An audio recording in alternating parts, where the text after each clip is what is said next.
Good evening, everyone. What's happening? How's it going? It's Friday night. Um, it's just a little bit before 9:30. It's time for Dungeons and Dragons and the continuing Ravenloft Domains of Dread campaign.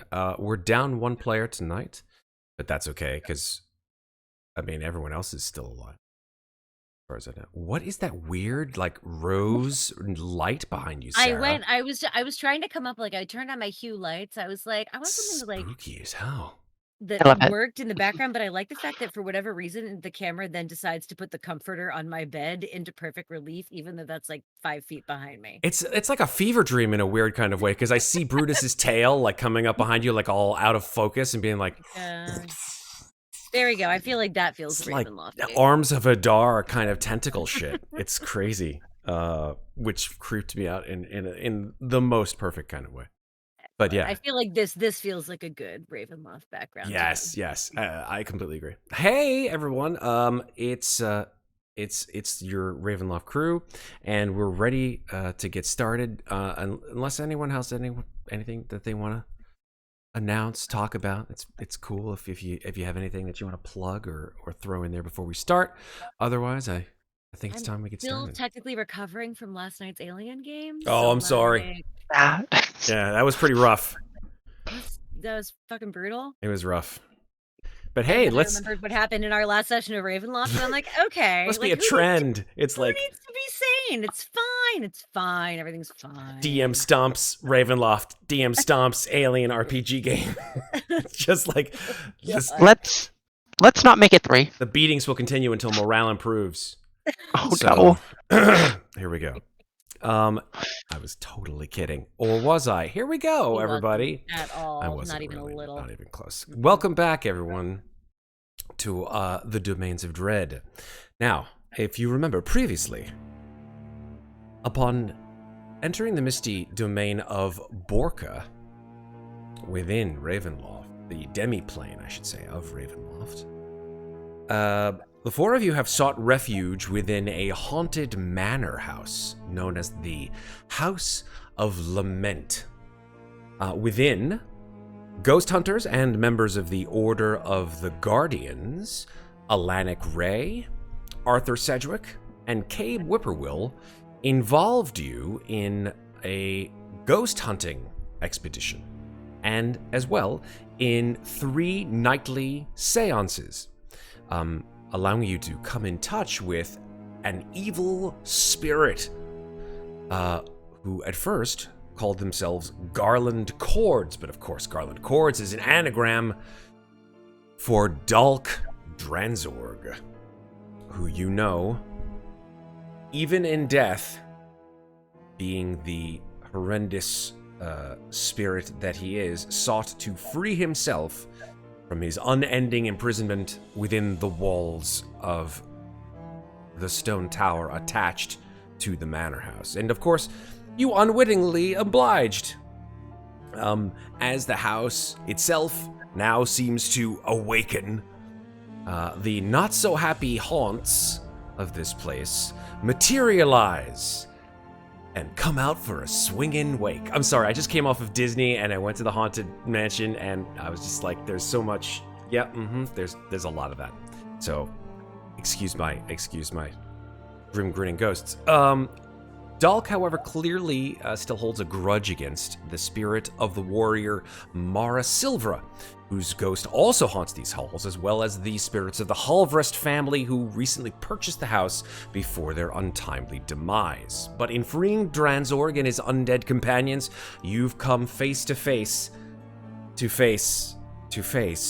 with this fearful foe and his skinless friends, or skin friends. Let's call them skin friends.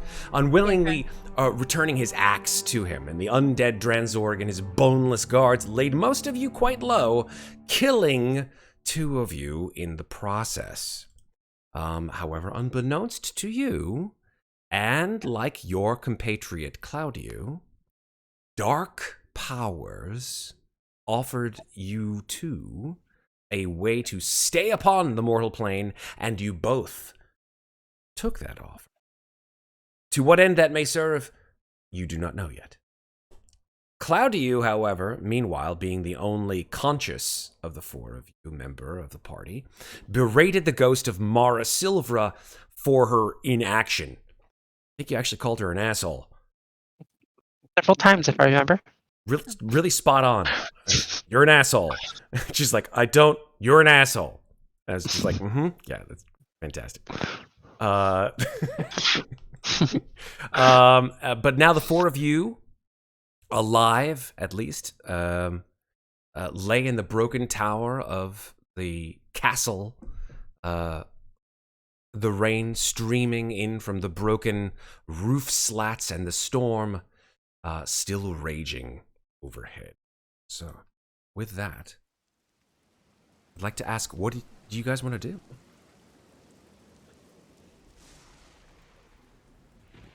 Did we take a long rest right before Yeah, the that was fight? my You thought. have not yet taken a long rest, but it's been about 10 hours since you've awakened.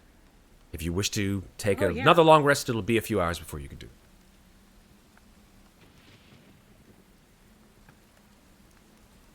it. Ooh, but that's not good.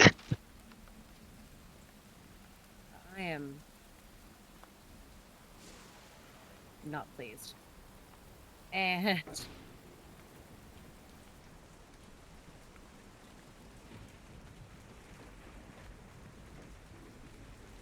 I'm gonna sit down next to this armor that's just laying there in front of us. All right, let me bring everybody to the map so we can all see where you're all at the top of this tower. And yes, indeed, there is that shirt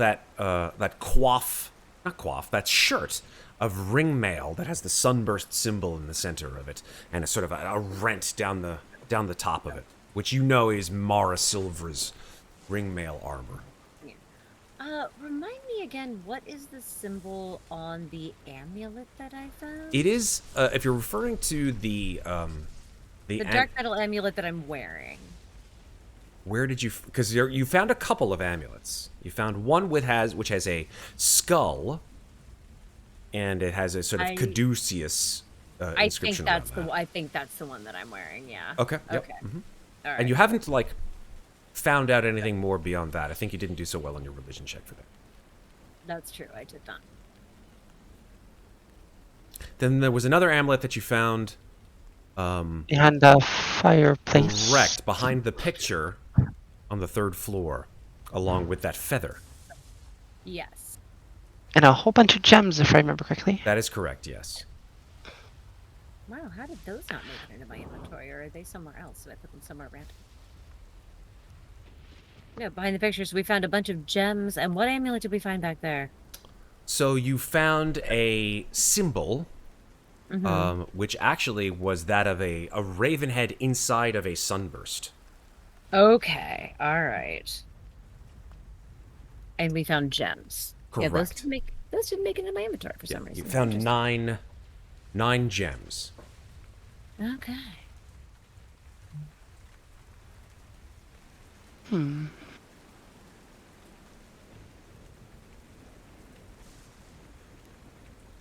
So Mikmick sort of is still unconscious. We should wake him up. Well, he's been stabilized, but I don't know how to heal him. Do you have to heal him to wake him up? No, I thought we could just slap him awake. No, because he's unconscious from being dropped to 0 HP. Correct. Well, like, he'll wake up after the long rest. I suppose we're not going anywhere, really. Definitely not. I'm gonna pull out that Raven Sunburst amulet and see if the sunburst looks like the same sunburst that's on her armor. It's almost identical. It has the same sort of wavy pattern that this, it's not just like a sunburst that has sort of triangular sun beams. That the sunbeams are almost sort of wavy, and it's almost exactly the same as the symbol on her chest in the middle of the armor.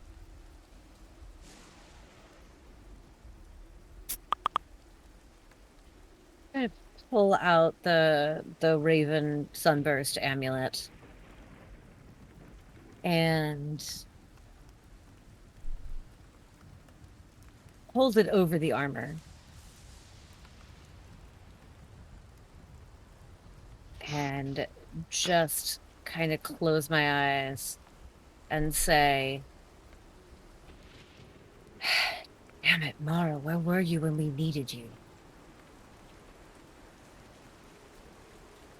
Oh, I had a conversation with her. You had a. Oh, sorry, what? Yes, I had a conversation with her. Her apparition appeared shortly after all of you passed, and she said something or other about not being able to leave the house.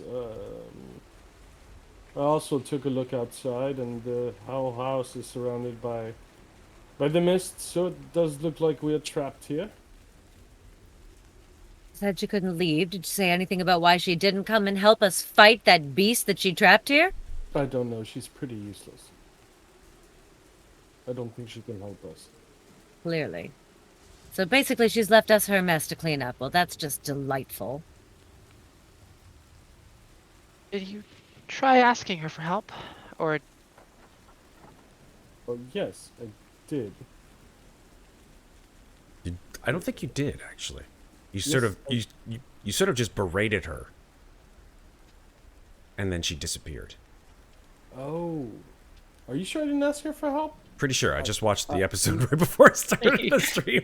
I'm like, oh shit, he called her an asshole. That's twice he called her an asshole.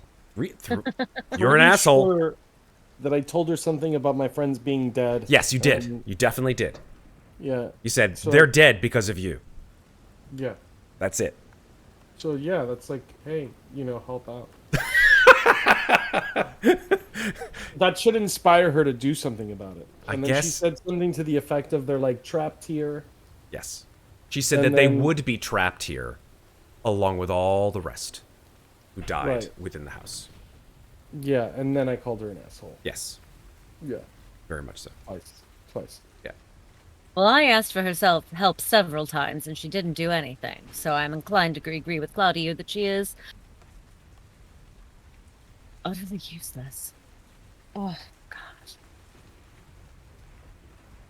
I mean, we have her armor right here. We could always try to ask her again. Nothing really to lose. And Especially if we're trapped in this tower. how do we do that? How do Well, we the ask- spirit board is downstairs. Oh, they're downstairs too.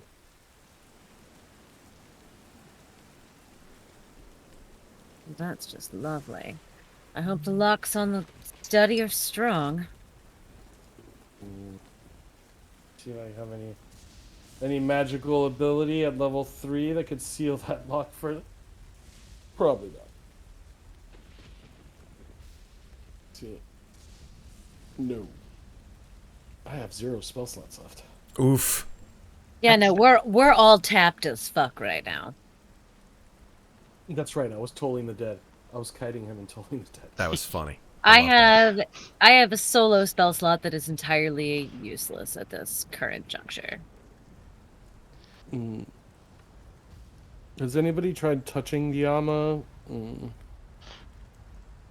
I would wear it, but I can only wear leather. I can't wear it either. Not I can touch it proficient. though, and I'll put my hand on it. Okay. When you put your hand on the armor, it is extremely cold. Cold almost to the point where it begins to numb your fingers. Now you, Muadnhait, have been in extremely cold temperatures under the vast seas. So it's very strange that you feel this numbing cold that almost makes you withdraw your hand. But before you do, you hear a voice in your head. And it is a woman's voice. And she says,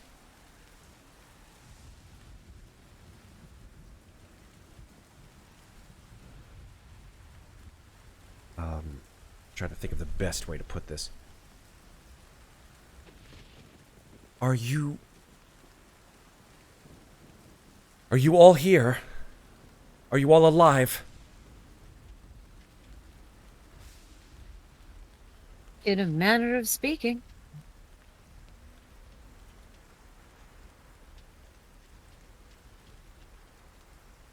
I don't know if you're strong enough. But now that he's loose, I'll need your help. Who's that guy? Well, where were you when we needed yours? Claudiu, unfortunately, you and Amnestria cannot hear what is going on in this conversation with Muadnhait. Oh. So all okay. you hear, and we're not. This is all sort of mind to mind, unless you specifically say that you're, saying these words as they're coming out. You're an asshole. No, I'm probably not. Okay. Call her an asshole. But my question stands. Where were you when we needed yours?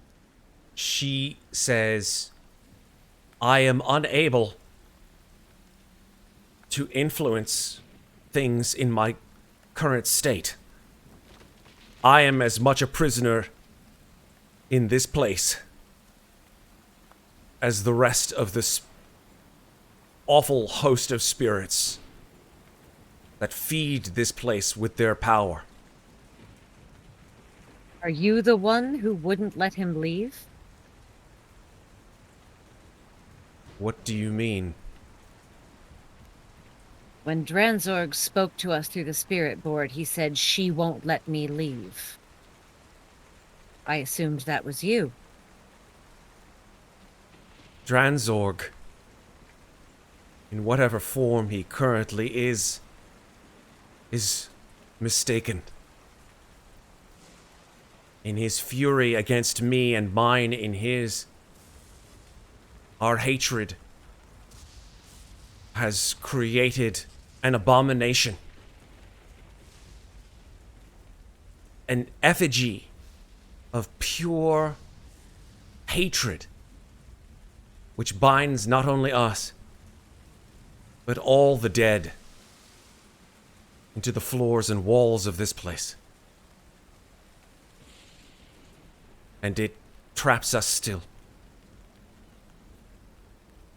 And what is this effigy? It is a construct. A living plinth of purest amber stone, filled with the dark energies of this place.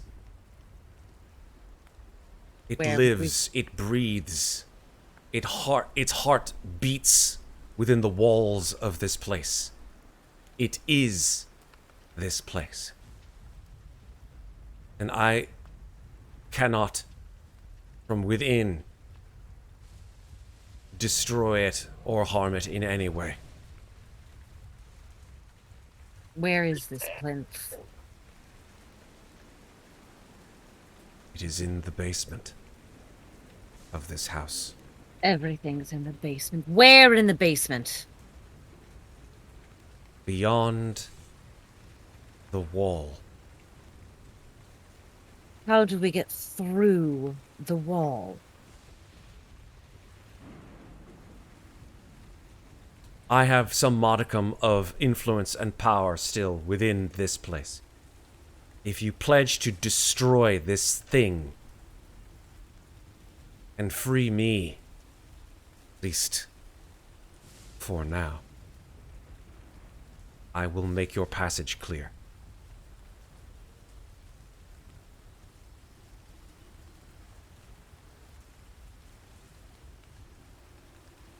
You want a pledge, Dranzorg wants a pledge, everyone wants a pledge. Dranzorg wants only to deceive, to destroy. As he did in life, so does he now in death. I was influenced by the dark hatred that this place festered and made rampant. I was so the more the deceived. So you're saying this construct was here even before the two of you? It was a seed. A seed of darkness that took root. But now it is so much more. Can I insight check this voice in my head about the whole pledging thing? Absolutely. It's a 14. Could have been worse. You been don't better. detect any outward deception from the voice. If this thing is destroyed, are my friends and I free to leave? You will have an opportunity. Yes, An opportunity? correct. Like any living creation or being, the destruction of this house's heart is temporary at best. It will heal. It will grow anew. Others will come, make it grow. But defeating it for now will allow you and your compatriots an opportunity to rid yourself of it, at least for the time being.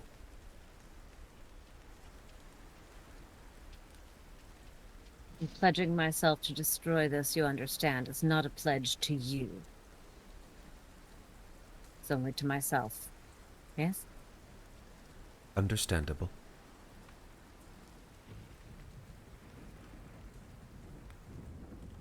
Agreed. For me, at least. I do not speak for the others. Then the voice leaves your mind, Moynot, and your hand no longer feels the cold from the ringed armor underneath.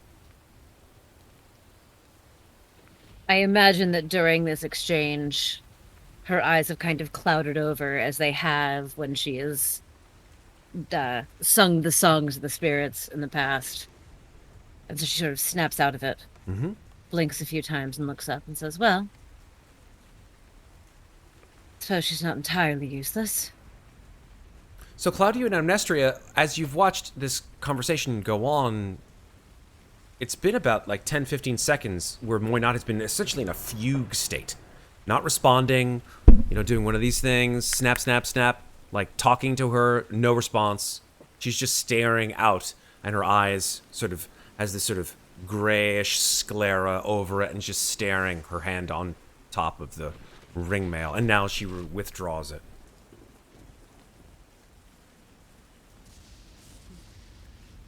You learn anything useful? She says there was a seed of evil in this house that was fed by her and Dranzorg's hate for one another. That is now a solid plinth of amber evil in the basement beyond that same wall that we were not able to previously traverse. She says that if we pledge to destroy this evil, or to kill it, if only temporarily, because apparently that's how it works, she will aid us in traversing the wall. I, for one, have agreed, because apparently that's the only way we get out of here. But I did not speak for any of you. It's not my place. Wonderful. We're not doing anything right now, though. We're completely Absolutely useless not. then. So, I feel Can't like very that well. would be... Can't very well destroy a plinth if I'm dead, now can I? That's a fair point. I think we need to come up with some kind of plan to get out of this place. yeah, sounds like a moment for some wine. And I reach into my bag and pull out another bottle of wine. For once, I am in agreement, and I'll pull out the one bottle that I took from downstairs and take a slug as well. I kind of want to go back to my kitchen and grab a bottle of wine myself. To be.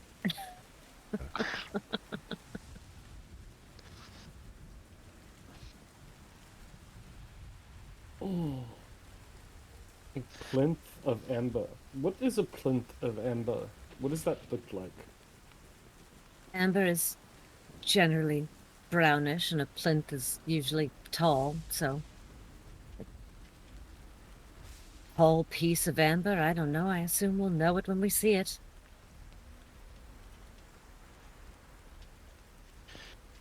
You're still an asshole. Not very specific, is it?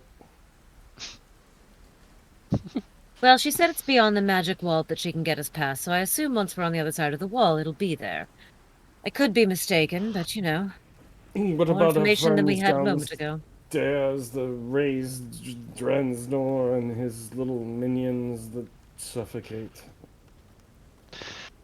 I highly suggest we avoid them on our way to the basement. Whoa. I second that. Those things are disgusting.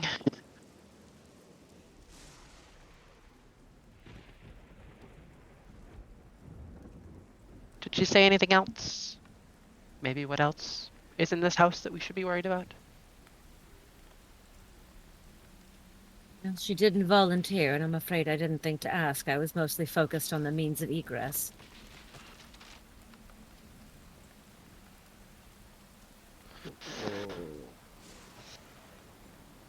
Apparently, she can't help us fight Dranzorg, which, to be honest, was already evident, but at least now we've heard it from the horse's mouth, as they say. I think they say. I'm not actually sure.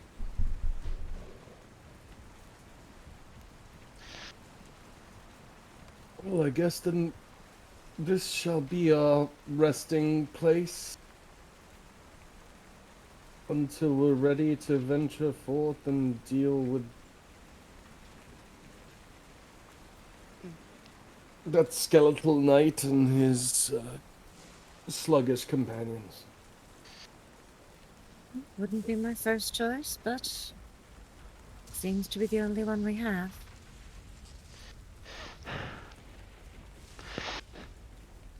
I will sleep on top of the hatch. I don't really sleep, but Yeah. I mean, you guys can take a short rest, of course, if you'd like. If we're Well, planning on resting. we need to settle in for a long as well. This might be a short followed by long rest kind of situation here. It might be. As I said before, it probably will take at least another 3 or 4 hours worth of doing nothing, essentially, before a long rest is able to occur. Well, from a purely mechanical perspective, I don't want to necessarily burn a hit die right now because I only have one left, and I'll only get one back after the long rest. So yeah, I'd rather just sit here with my one hit point and be angry.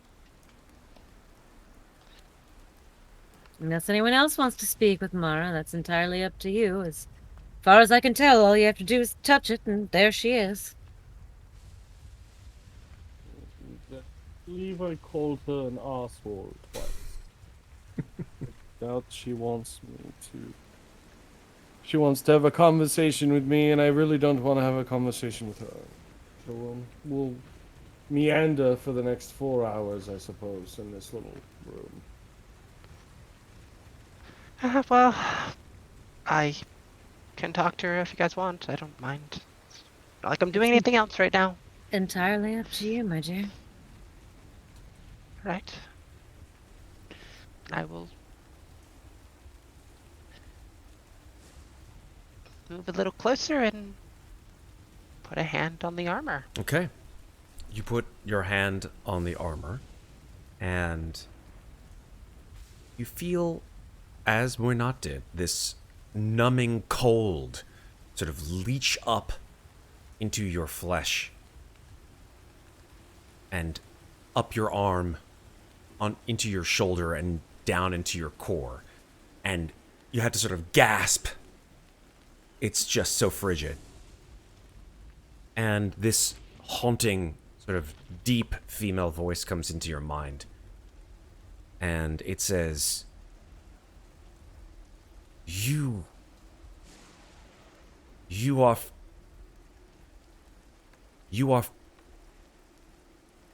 have touched the one below.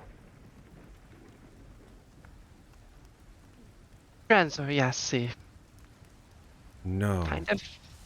not Dranzorg. Not. You have Dranzorg? touched the one who delivers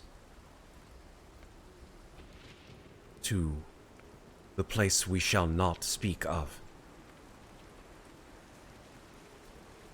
You have touched death.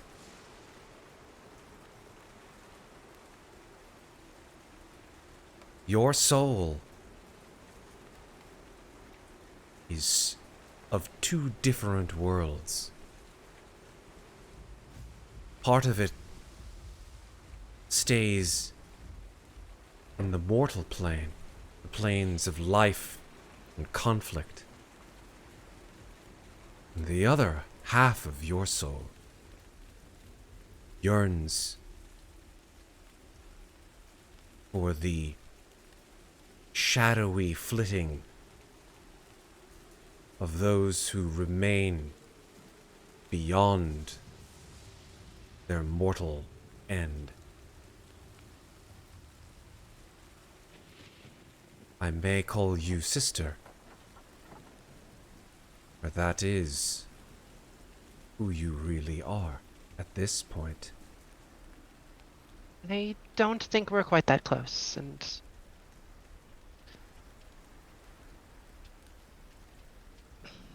I did have some questions. Maybe you could help. I will answer questions if I can. All right. Dranzor is here, along with those creepy flesh creatures.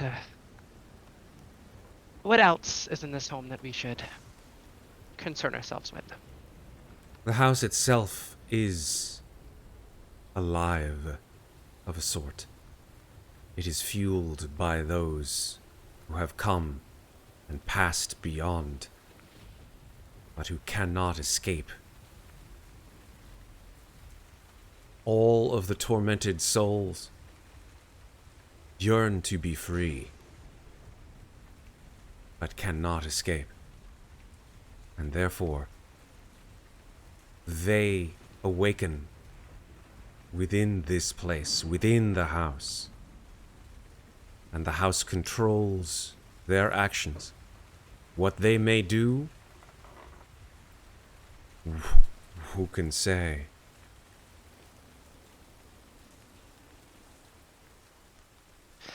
Is there any way around the house's control?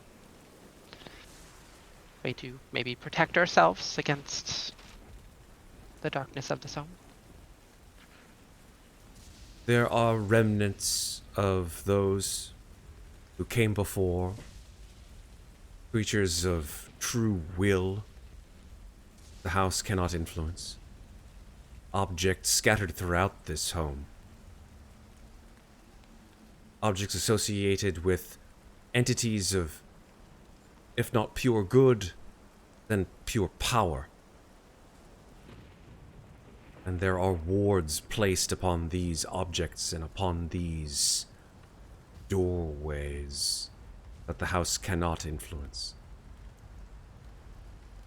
There are many, if you know the place to look. You know where to look.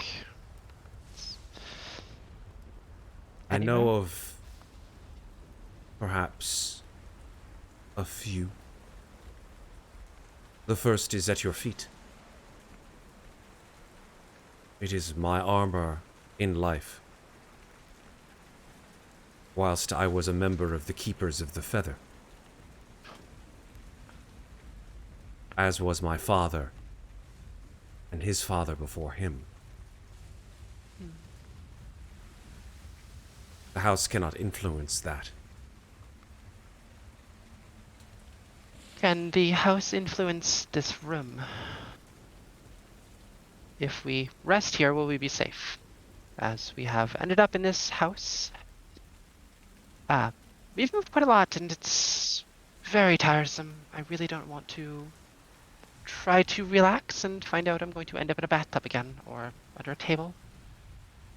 Every night, at the stroke of midnight,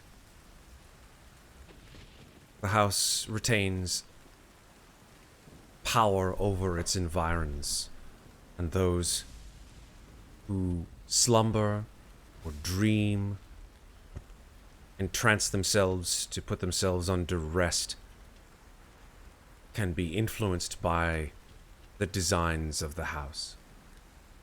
So it may very well be that if you slumber here again, that you may find yourselves under its influence yet again. Or perhaps one of the awakened denizens, now that the house has fully brought itself out of its slumber. That does not sound very good for us. If you want our help, is there nothing you may know that will stop or protect us from that happening? Unfortunately, I cannot. It is not within my power to do so.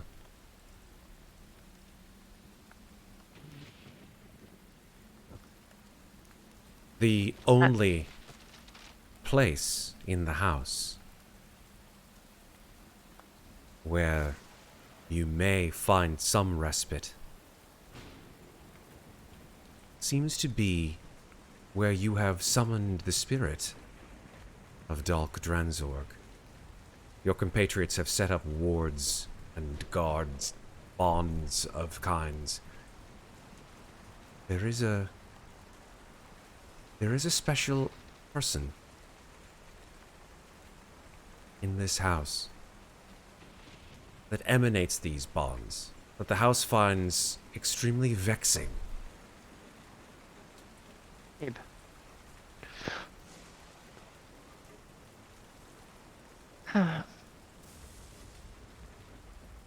Is there anything else you can tell me about this house? Or will wearing your armor protect us, even if it may not necessarily fit anyone here? It will influence you if you assert yourselves against Dranzorg. That is for certain.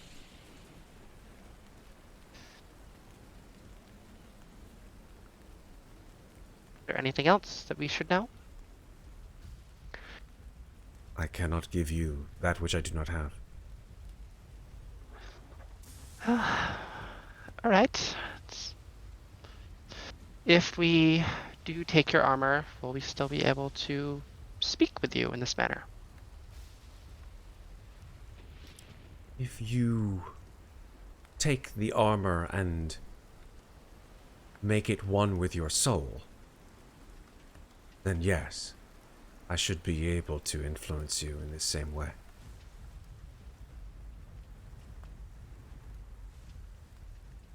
Did that go for any of us? Of course. All right, then I don't believe I have any further questions. You have been helpful, in a sense. Thank you. Wordlessly, she exits your mind, Amnestria.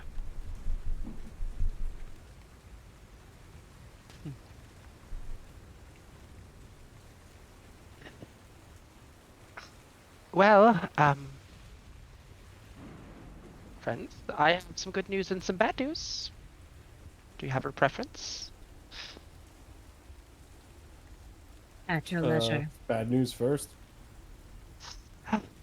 If we rest, we will probably end up somewhere scattered throughout this house again, which is not something I want to look forward to, especially in our current state.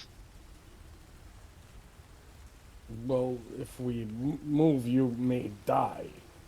So... If we sleep, we may die. So, you pick. From what she told me, it is possible that Cabe may have some influence over this place, and we may be able to maybe have them help us in some way. I don't know. No matter what, if we rest, we're going to wake up somewhere else as we have every other night. Well, do we want to stay in this tower then, or should we try to get back to the foyer? But that's what she told you. No matter what, we're going to wind up somewhere else. She did. Well, in that case, if we're going to wind up somewhere else, no matter where we rest, we might as well rest here and see where we wake in the morning, and then... From what she tells me, the foyer is protected by wards and various things that the ghost hunters put up. Well, I really don't want to leave this tower. It may be the safest place to go. The foyer? Where's the foyer? It's the parlor, not the foyer. Sorry, the Mhm. parlor. We did sleep in the parlor, and we were still scattered all over the place. I never slept in the parlor. We did sleep in the parlor.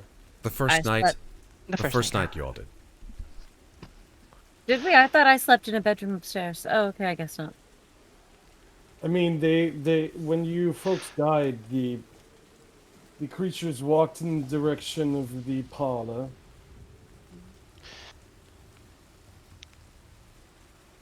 They did, but But this tower will not protect us from other spirits. oh, why don't you go have a look? Let us know what's safe.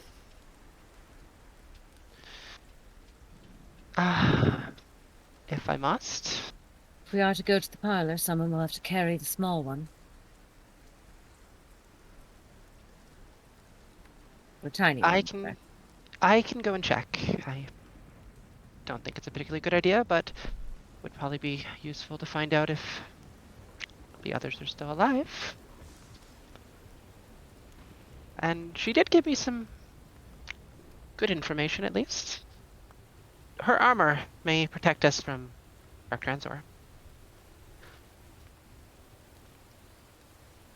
I mean, She put on it its on. own, I certainly can't wear it. It's something you would need to allow to bind with you, from what she explained. You can't Matt, wear help me armor. remember. Have I made an eerie token yet on this Yes. particular day? I have. This day, I don't Was believe this this the day. Okay, I couldn't No. remember because the fingernail in Claudiu's pocket was the day before. Yeah. Correct, yeah. Yes, it not was. not this day, but you definitely have Oh. done it before. Well then, if Amnestria is choosing to go downstairs, I will give her a lock of my hair. Okay.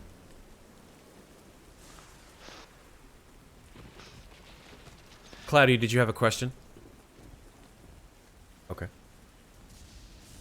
So, what I'm hearing is Amnestria is going to venture down the stairs. I'm going to peek down the stairs. Just Okay. see if Dark Transor's around. Okay. Make You're gonna sure sort of there's like nothing look down there. down to the base of the tower from where you are. Yeah, Sure. if I can. Yeah, I mean you have dark vision, so you can see down to the base. It's about 60, 70 feet below. From your vantage point, the question I have first is: do you want to do this stealthily? If you're intending to go further, if you see that he's not there. Yes, I do. Do me a favor and roll just a sort of a preemptive stealth. That's a nat 1. Oh God. Oh dear God. So, as Amnestria sort of like peers down, you just hear, and then a clatter of broken stone, just down to the very base of the tower. All of you hear it. No. And then Amnestria sort of like Tyler. looks up sheepishly. Sorry. That said, after the sort of initial shame has subsided, you look down to the base, and you do not see anything down there.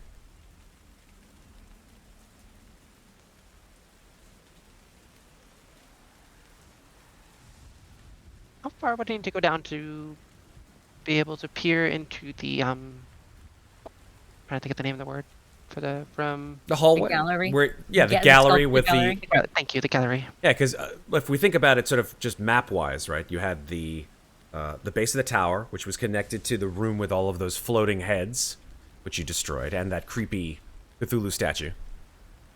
And then there was a doorway from there that took you into the parlor. So how far down would you need to go?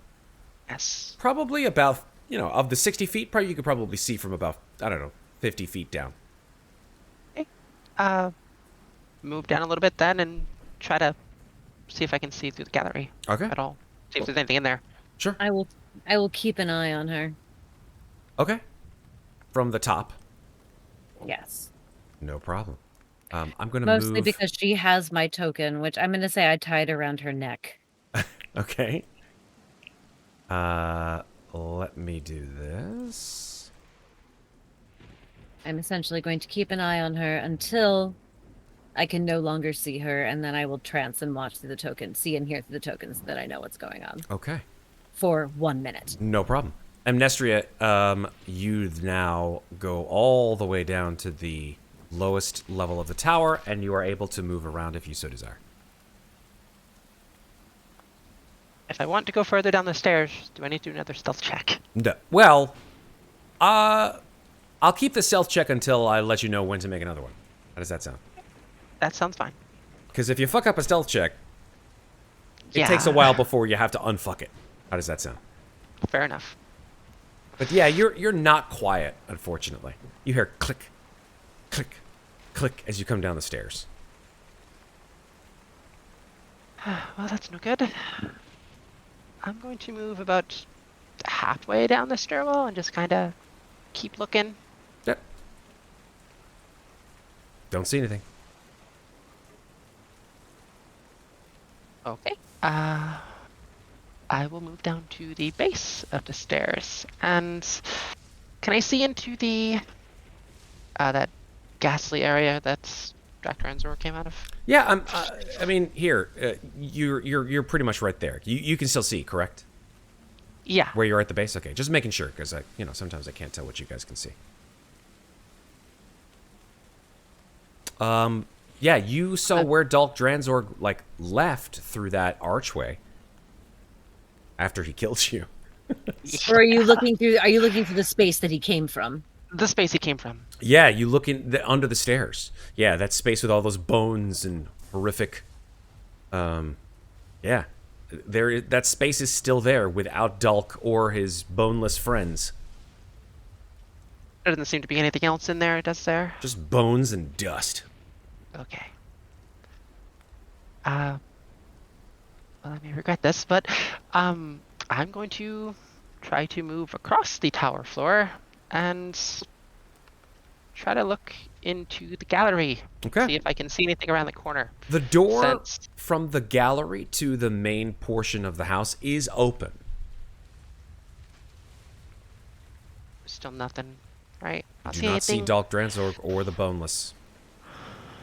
That is a good thing.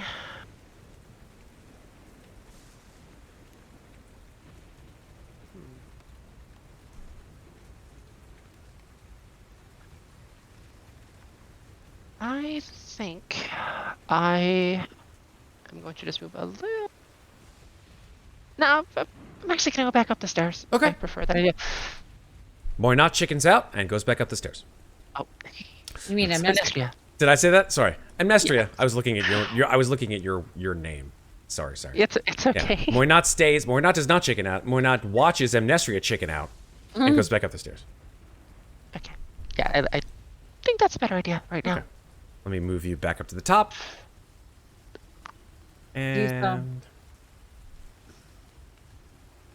Well, were they there? Bing. Well, I didn't see anything. That's a plus. But I also didn't hear anything either, and I have no idea if they are still in the... I don't know if they're still where they were. Got as far as the entrance to the gallery and decided maybe don't go over there. It seems like a bad idea. Tell you what. You hang on to that, and I'll go see what I can see. I'm gonna roll a stealth check. All right. An 11. What is with all of the good rolls being my second die? I got nothing. Yeah, you're obviously you're not kicking like stones down a 60-foot, but yeah, your feet do sort of scratch on the sort of loose gravel coming down the stairs. So it tends to echo in that sound chamber a little bit. Well, it's still quieter than she was, so Definitely quieter than she. Yeah. I will make my way down to the bottom of the stairs. All right.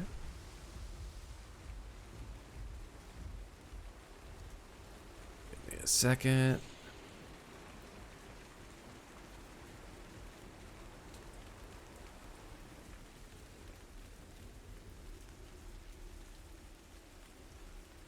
Okay. You're now at the bottom of the stairs. Can you shifting me, please? I just did. Can you do it again? Yes.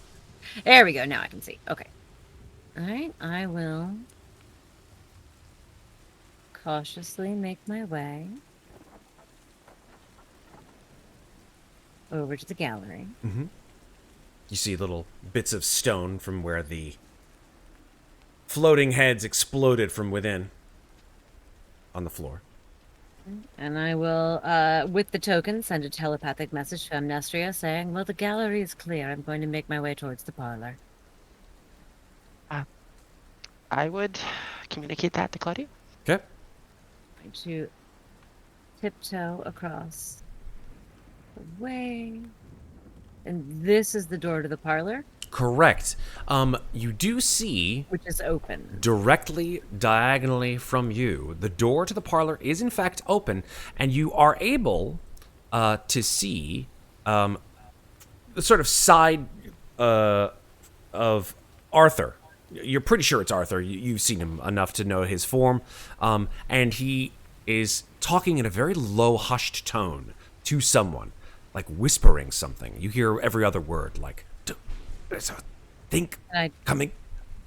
try to listen closer to see if I can hear what he's saying. Yeah, perception check. Right. 17. Yeah, after some time sort of listening a little bit harder, you hear him say, I don't think they're coming back. I haven't seen them for a day's age. I think they're all dead. I will make... Hearing that, I will smile a little bit to myself, and I will step cautiously into the hallway. See no one. You do not see anyone. Take a step here. You look into the main hallway and see nothing. Only the destroyed wreckage of that horned eagle statue, which you dismantled, shall we say, earlier. Then I will casually stroll into him and say, "Oh, I'm sorry, were you talking about us?" Gods! Immediately, Arthur sort of like spins around, and Alanik just sort of like puts his hand on his chin and says, pretty good. I enjoyed that. Cabe says, heard you coming a mile away. Just didn't want to say anything, because it's kind of funny to watch Arthur jump at 10 feet in the air. I'm sure it was, small one.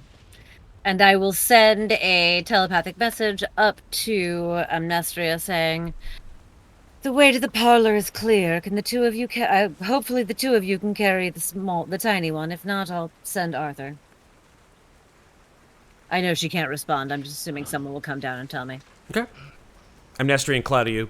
I'm assuming, Amnestria, you communicate that to Claudiu. Who wants to... Yes. You guys want to carry Mikmick downstairs? Claudiu. Then I'm going to go sit in this chair. Oh, not on the table. In this chair, because I'm exhausted. Fair. If you can carry Mikmick, I would like to take her armor, actually. I don't know if I can carry Mikmick. I can try. You can certainly try. Absolutely. Make a strength check as you attempt to pick up Mikmick. He's a small creature. Small. Oh, that's a 3. That's a save. It doesn't and matter. He then- rolled a 3. He Same rolled- thing. Okay. Yeah, his save Well, is I no better rolled than his a- check. I rolled a 4. With athletics, you have a +1 in athletics, or strength. I have. No, I rolled a 4. I have a -1. Oh, you rolled a 4 on the die. Yeah. Yeah, you should watch Claudiu like lift up the surprisingly dense form of Mikmick, and it's just like not gonna work. It's on you, Amnestria. No string check? You can pick him up. Yeah. Okay. Amnestria, Don't wanna you leave him grab don't him. want to leave him behind. Sure, absolutely. You grab. You can always ask Claudiu to carry the armor. It's theoretically lighter than Mikmick. True. Amnestria, you put your fingers under Mikmick's form, and something very strange happens, Claudiu, as you watch. Amnestria's fingers, where they touch Mikmick, his skin starts to blacken and wither. And Amnestria, like, immediately recoils, like, what the? And Mikmick takes 2 death saving throw failures. He was stable though. And when he takes a hit, he becomes unstable. But you just did. Amnestria just did necrotic damage. Please roll d10. Let's see how much necrotic damage you just did to Mikmick. Why Oh did no. I damage to him? I'm so confused. You're not sure why. And neither is Amnestria. 9 necrotic damage. Oh my god. So, yeah, he starts dying. Technically, it's not 2 death saving throws. He's just he's dying. He's dying at this point. Oh no. You watch his skin starting to shrivel, and he's just like, Stabilize Oh, him. no. please, Claudiu, make a medicine check. You rush over to him, and Amnestria's just like looking at her hand. She's like, what the fuck? Like, Natural 20. God damn. Thank God. Claudiu, you're like, I got this. And you just like pound on his chest, and he just sits up like, and his eyes are wide. He's actually awake because of your natural 20 on that medicine check. He has 1 hit point. Great, so he can walk himself. Yes, he can. But he looks down at like his where Amnestria touched him, like at his arms, and there are like fingerprints, blackened fingerprints in his flesh. And you can take the armor. Yeah, I'm gonna do that. Mikmick looks over and he goes, what just happened? I'm not sure. That makes 2 of us.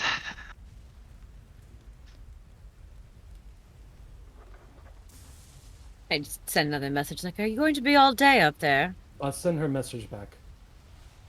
We're working on coming back down.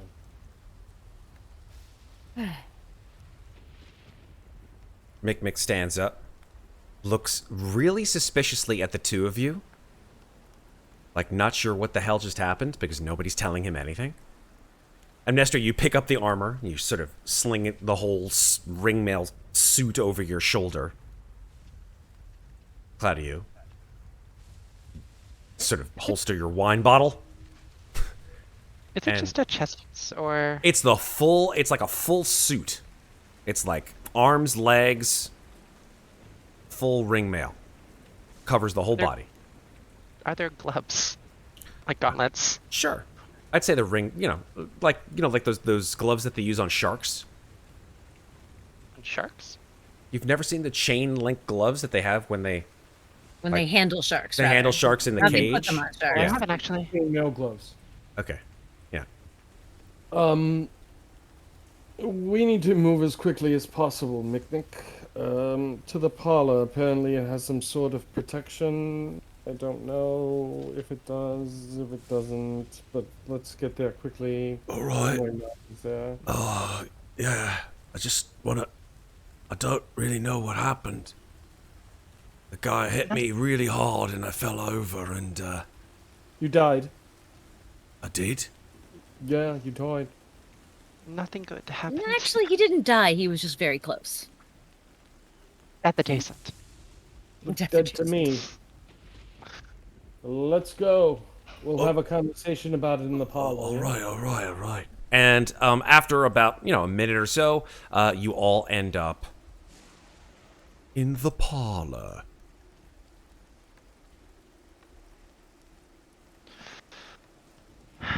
And barricade the doors to the parlor. Okay. You shut the door behind you. I shut all the doors to the parlor, and I grab chairs and I put them up against the doorknobs. Cool. Not the chair I'm sitting in. Matt, I have a question. Yeah. I hate to do this to myself, but would I take a stress point for that? You know, I think that is kind of stressful, what you just did to one of your buddies. Yeah. I'll give you that one. Yeah, so you're up to 2 stress. Okay. I'll give that one to you. Good point. I just thought I'd find out. No, absolutely. Okay. Amnestria is going to go as far away from everyone else as possible. Valid. Yeah, just gonna be in this corner. Okay. Gonna put the armor down next to herself, just sort of stare down at her hands. Well, now that we're all together, I look at the 3 ghosts and say, I don't suppose the 3 of you saw, the ghost of Dalk Dranzorg and his skin minions Arthur looks pass by, did you? Arthur looks at you, Moynat, and says, well, I ran here after, not after, right before you seemingly disappeared, and, we assumed you died, as this creature and his So I'm guessing that thing I asked you to do, you didn't do then, yes? what, I didn't really have a chance to do it. Yes. Atlantic looks over at Arthur and says, I just put my hand out. what did he take from me? I can't remember. It was the... I gave him the planchette, and told planchette. him to have the small one summon Mara. Yeah. So I just put my hand out. Yeah, he puts the planchette back into your hand. Get back into a pocket. Cabe sort of looks over at you and says, summon Mara? Well, I didn't say that out loud. I just asked him. Oh, okay. I assumed that he knew what I wanted back. Yeah, he didn't communicate that to either Atlantic or Cabe. Yeah. And I just kind of look at him and shake my head. Uselessness. Cabe... Gentlemen, I will need to borrow some of these chairs to barricade the doors. How many doors are there, Matt? There are 3. 3 chairs. 4 doors, sorry. 4 doors. 4 chairs are being utilized to barricade the doors. Mm-hmm. So there are no chairs. I very begrudgingly stand up from the chair that I'm sitting in. There's 1 chair left. Oh, there were 5 chairs? Okay. Yeah, there are 5 chairs. 4 of you plus Cabe. Well, then I'm staying in my goddamn chair. Okay. So the doors are all... have the chairs shoved under the handle, which is fine.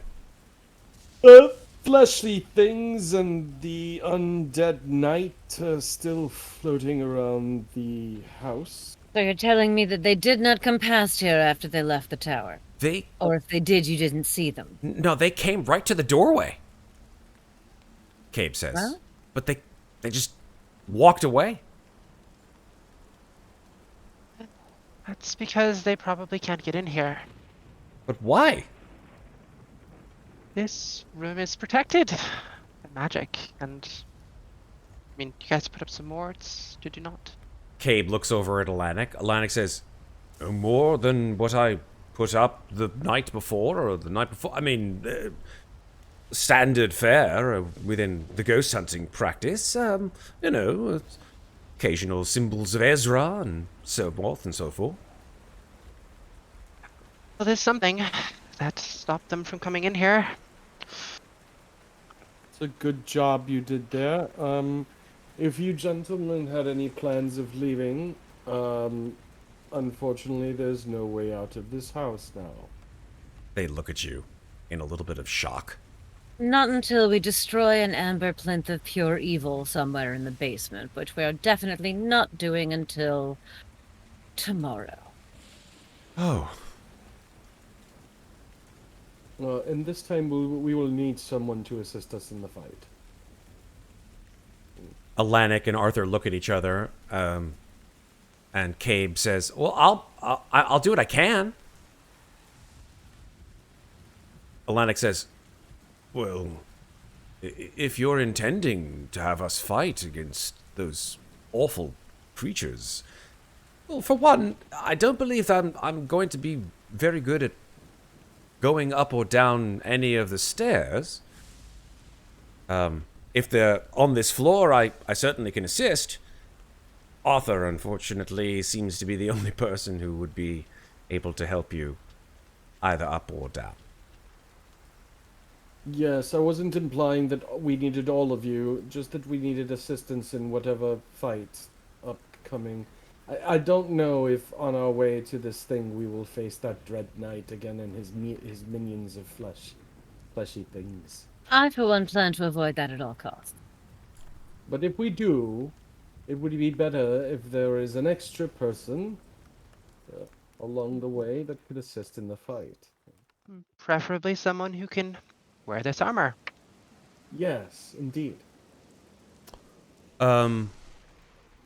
Arthur looks at it and says, that's quite a suit. Well, it will protect you from Drakdranzor should he attack us, so it might be useful. But I certainly can't wear it.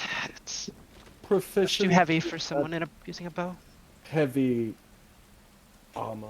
Neither I nor my husband have any intention nor ability with using heavy armor. We're much more the intelligent, swift types. Everybody here is intelligent and swift. And you, small one? That thing wouldn't even fit me. Well, it's not a matter of whether it fits, it's a matter of whether you can use it. No, I'm really much more interested in not being seen, to be perfectly honest, than strapping on an enormous amount of weight to myself and then launching myself at an undead knight. Delightful. The one tool we have, and none of us can use it. Well, I mean, it's armor. It could help. What did Mara say about this armor? He said that it could protect us from Drakdranzor in some way, and that we would need to bind ourselves to it. Bind? Like magical armor that you attune yourself to, kind of thing? Sounds Yeah. about right, yes. Bingo. Okay. Well, I mean, you can attune yourself to armor even if you can't wear it that well. You're just going to be kind of slow and clumsy. Well, then you should. Or Arthur should. I use a crossbow. I really don't need bulky, heavy armor to wear me down. And I will be completely useless with that armor on. You sling bells. I can't say for sure. I mean, I'll wear it. I'm not going to be very good at doing anything. Well, what about Arthur? He's the one that's coming with us, right? Cave said the small one said he would come. I mean, I'm just gonna drink wine. Arthur looks at you, Claudiu, and says, I will be more than happy to assist as I have done before in the past, as long as there are no spirits from my past that come looking to mess with my mind. That was rather odd, that statement. It implies that something has happened in the past that was a spirit from your past that came to haunt you in the house. It's all rather complicated right now.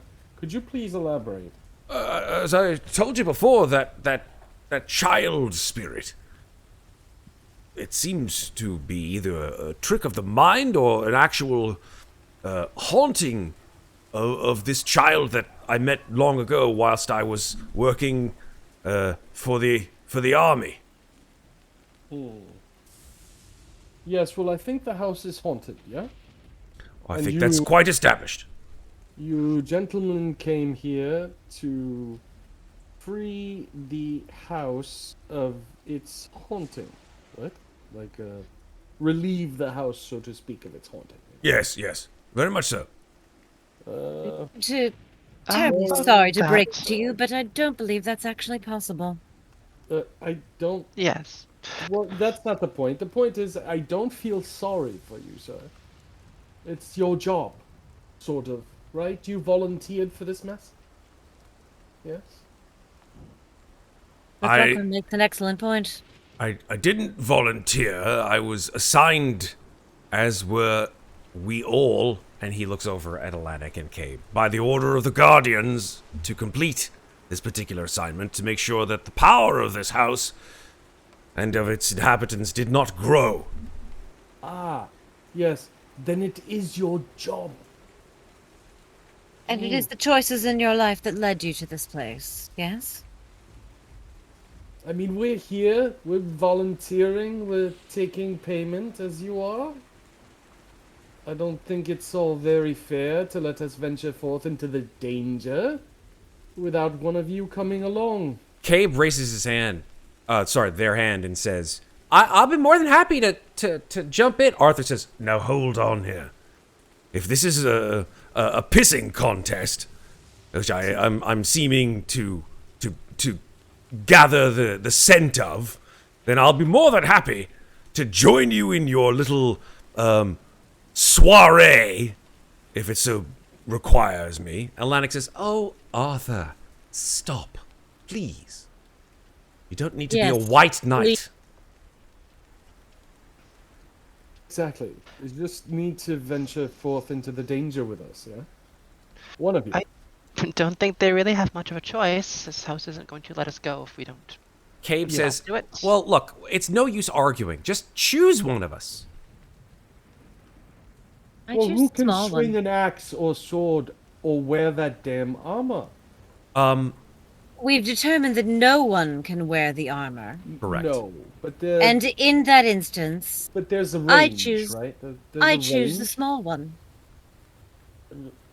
Okay. You choose Kate. That's fine.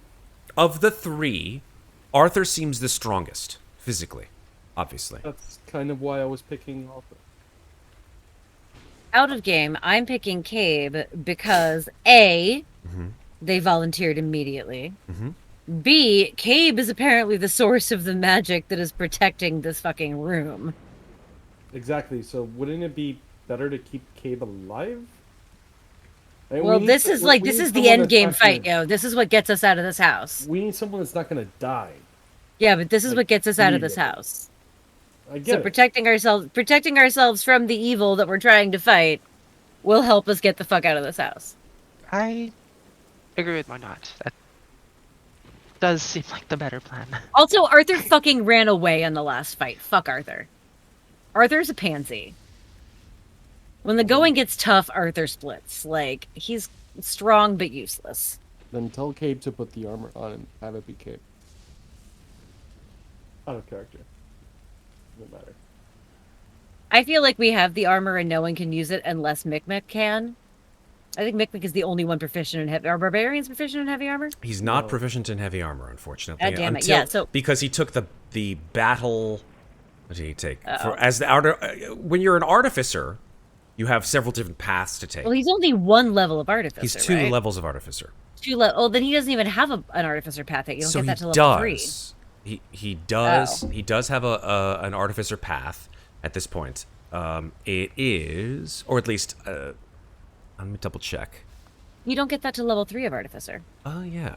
Okay. So, but So I know he probably knows which one he's taking, but he hasn't taken he it. has proficient. That's correct. He has proficiency in light armor and medium armor and shields at this point. Yeah, so out of game. Mhm.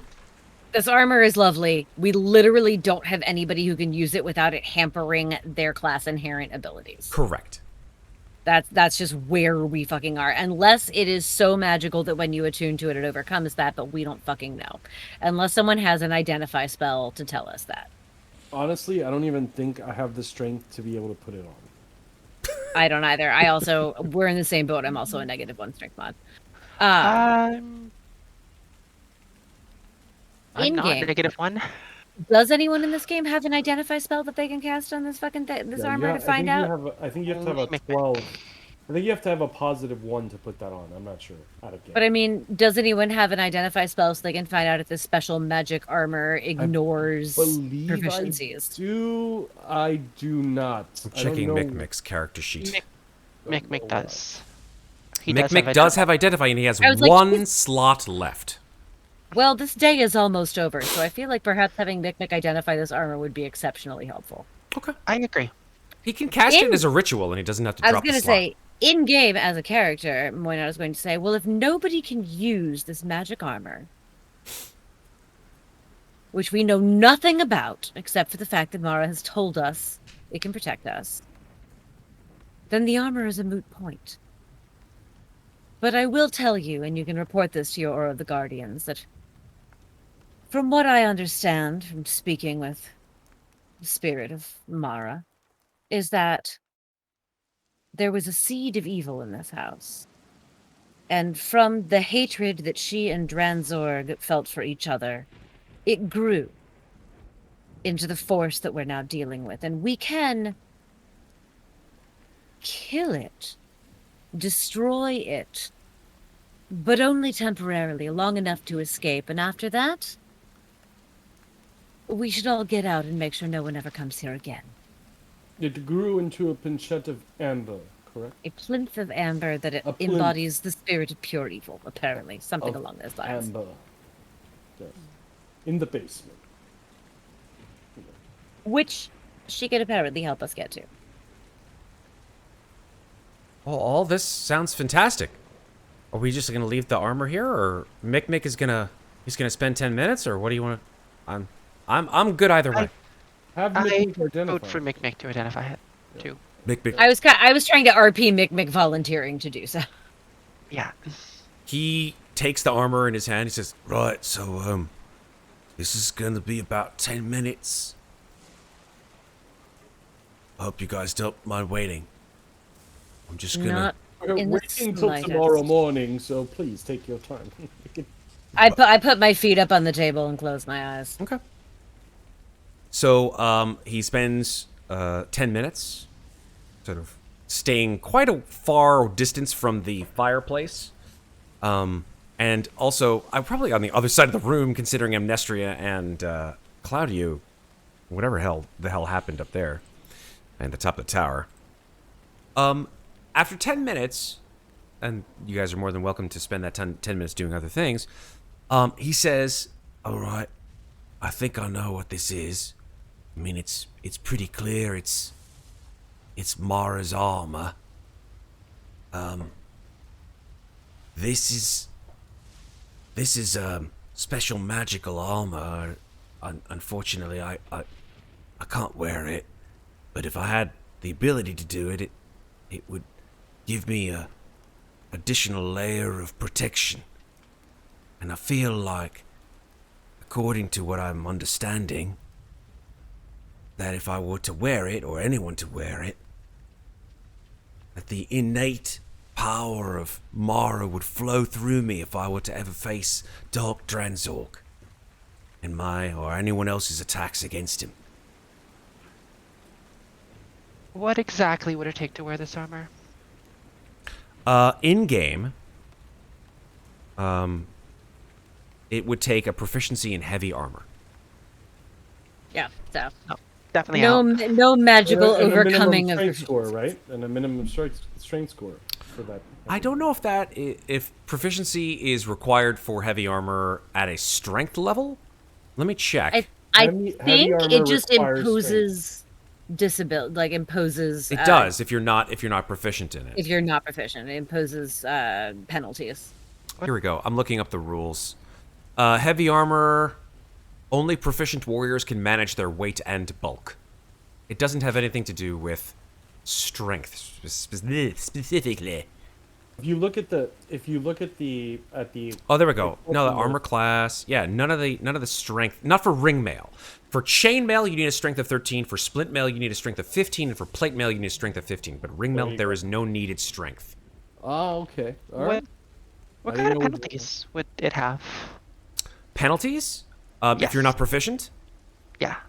If you are not proficient in heavy armor, you would have a disadvantage on. I thought it was a disadvantage. I know there's there's disadvantage on stealth regardless, but I thought there was like a negative number on certain things. Yeah. Well, you definitely have disadvantage on stealth if you're wearing heavy armor. That in and of itself is natural. If you're not proficient in that type of armor, I believe you have disadvantage on attack rolls and ability checks. Disadvantage I is thought a it was a negative negative 2. number. I thought it was a negative number, dude. No, Not- it's not- disadvantage. Pretty sure. Yeah? I'll double check. Yeah, let's look it up. You got it. Let's do it, man. I'll do it too. You do it. You do it. Okay, wait, no, actually, I just found it. If you wear armor that you lack proficiency with, you have disadvantage on any ability check, saving throw, or attack roll that involves strength or dexterity, and you can't cast spells. Strength or dexterity, ability checks, saving throws, and attack rolls. There you go. Yeah. I missed the saving throw. Ability checks, saving throws, or attack rolls that involve strength or dexterity. Yeah. So basically, anything involving strength or dex, you have disadvantage, and you can't cast spells. Correct. So any kind of melee attack, for example. Yeah. Or any kind of ranged attack. Or 'cause those are ranged dex. attack. Yeah, that's true. Yep. So So- disadvantage, yeah. But then No one can disadvantage win. on strength and dex saves, Mm-hmm. disadvantage on strength and dex checks, Mhm. and you can't cast spells. So Where, I'm is that in the 100. equipment? Is that in the equipment area or where's the? I just found Some that on proficiencies and underplay. yeah some on the Roll20 compendium for armor is where I just found that. nice. So in other words, I am not putting that on because I would be utterly useless. Fair. That makes 2 of us. It's not I mean, worth I it. literally I'm a bard who couldn't cast spells. That would go nowhere fast. You'd be a person. I'd be a person. I'd be yeah.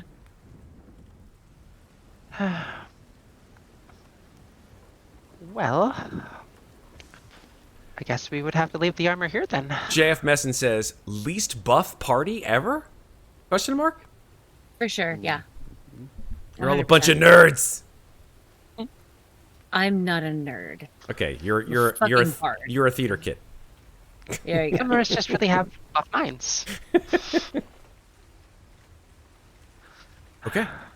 I mean, who has an attack roll that involves strength or dexterity? Everybody, that's what all of them. Yeah. It is everybody, I'm pretty sure. You are some kind of martial class. You're some Even if kind of you're any not. class. Even if you're not, yeah. All right, so as we've determined, the armor is a no-go. Hold on. Now that I'm thinking about this, our friend Mikmick is an artificer.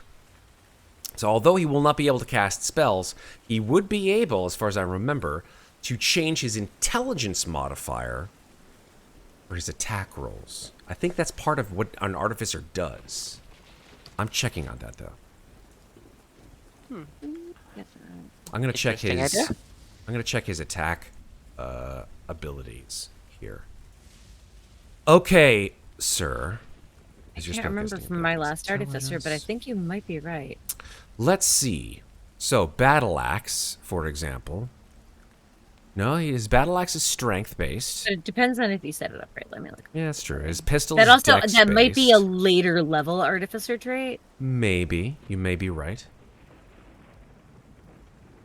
Yeah, because I don't see it on his character sheet. We could just carry the armor with us. You could just carry it with you, sure. But you'd have to attune to it in order to receive the magical benefit to it. You don't have to wear it to attune to I it. think that the have to wear intelligence it for to attack check. rolls might be part Ah. of a specialist feat, which doesn't happen until level 3. Mm-hmm. Yep, you're probably What if Reed just wears the gauntlet, for example? right. Then you're only half attuned. I love it. I mean, I'm pretty sure I actually did have her put them on. Probably right. All right. So it sounds like you're taking Cabe with you. And the armor may, as Muadnhait says, be a moot point. Yes. Not I gonna be- believe that might be an artificer infusion that lets you do that. It wouldn't matter either way. Because he would still have a lot of disadvantages, right? Yeah. I think we all really would. Yeah. Right, so I'm rooting I for guess you guys. I wouldn't want to put something in your way that was like, No, I know, a I'm box that you just- couldn't get out of. But at this case, your No, party but I was composition just is just looking that really quickly. it just wouldn't happen. yeah. If only Yeah. you had a paladin.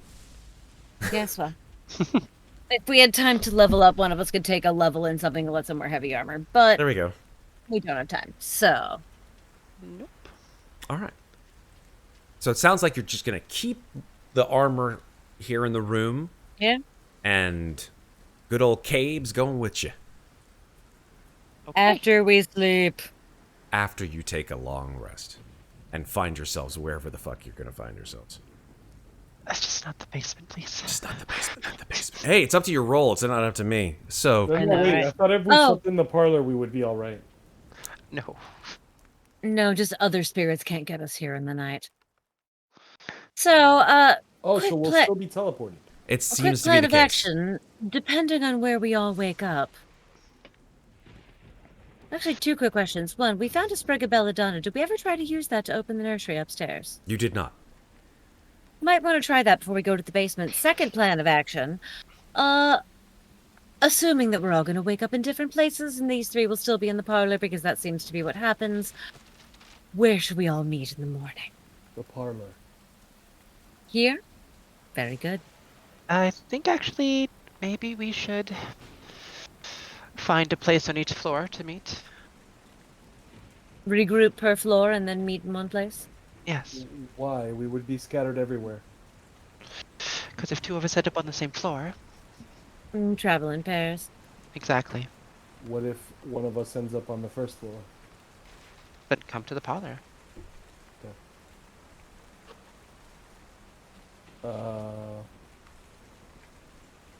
Sure. I'm fine with either option. Well, I would say, honestly, if we meet on the stairs, if you're not on the first floor, go to the stairs, wait for a moment. And if nobody joins you, head down. Good idea. Before you guys all sort of go to sleep, Mikmick comes over to you, Moynot, not to Amnestria and not to Claudiu.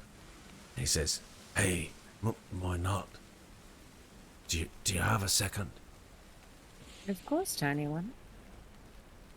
I have a couple things that are on my mind, and I just want to make sure that I'm heard. All right. So, I think during the fight with Dog Drenzorg, we all kind of lost. We all either lost ourselves or... Well, I mean, Dog's running around the house, and I don't know how we all survived it. But I get the feeling that some of us are kind of changed after that. I don't know why I'm saying this. I have a feeling. Do you feel changed? I don't, but I do feel like I remember more things about who I am. Well, that would be good, wouldn't it? Yeah, I guess. I just don't know if I like what I remember.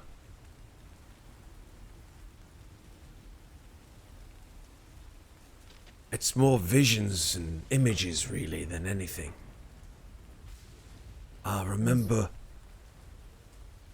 that I was in service to someone very powerful, very smart, and very misguided. I don't remember very much more than that, other than the name of the place that I'm from. It's a place called Lamordia. Would I ever have heard of that? No, you I wouldn't. figured. I can't say that name means anything to me, but... Well, if you remember it, then that's who you were, but... Let me ask you this. Did you want to be in service to that person? I can't really remember that far back. Do you want to be in service to that person now? I don't know. Well, that is a quandary. Because honestly, my tiny friend, until you know what you want, you're never going to know who you are.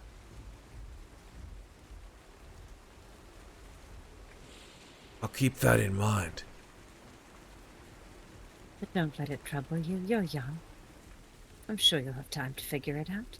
He sort of narrows his eyes at you and says, Young? Huh? How old do you think I am?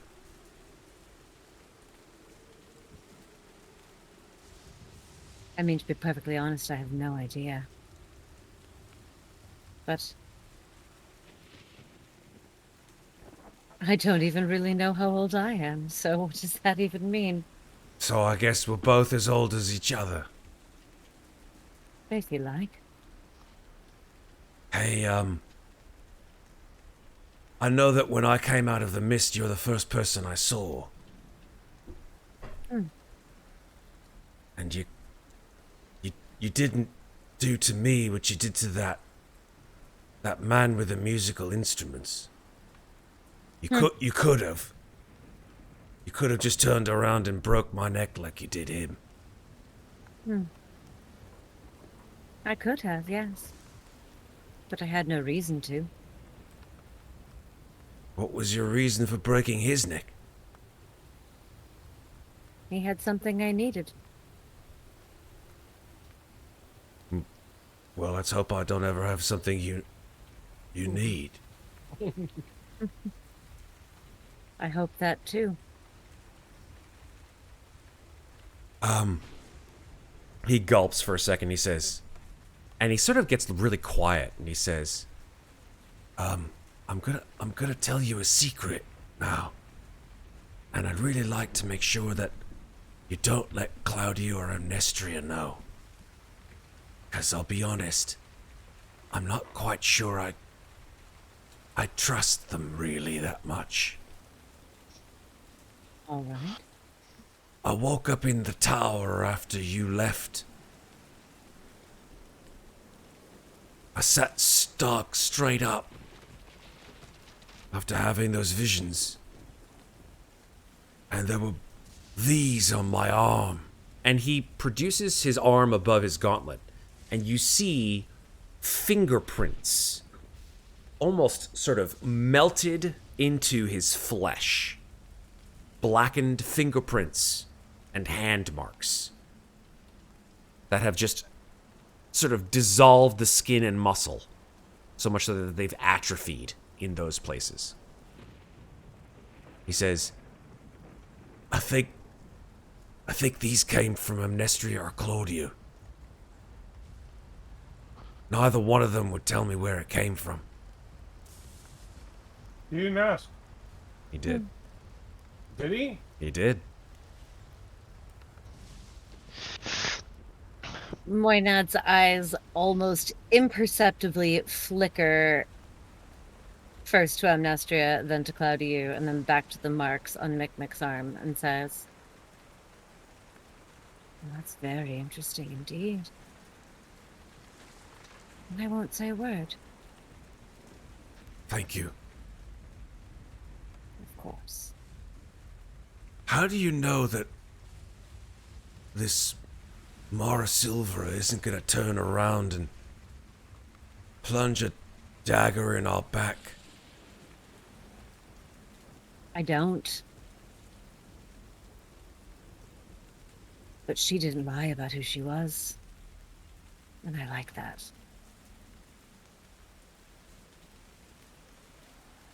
I get the feeling this maybe would...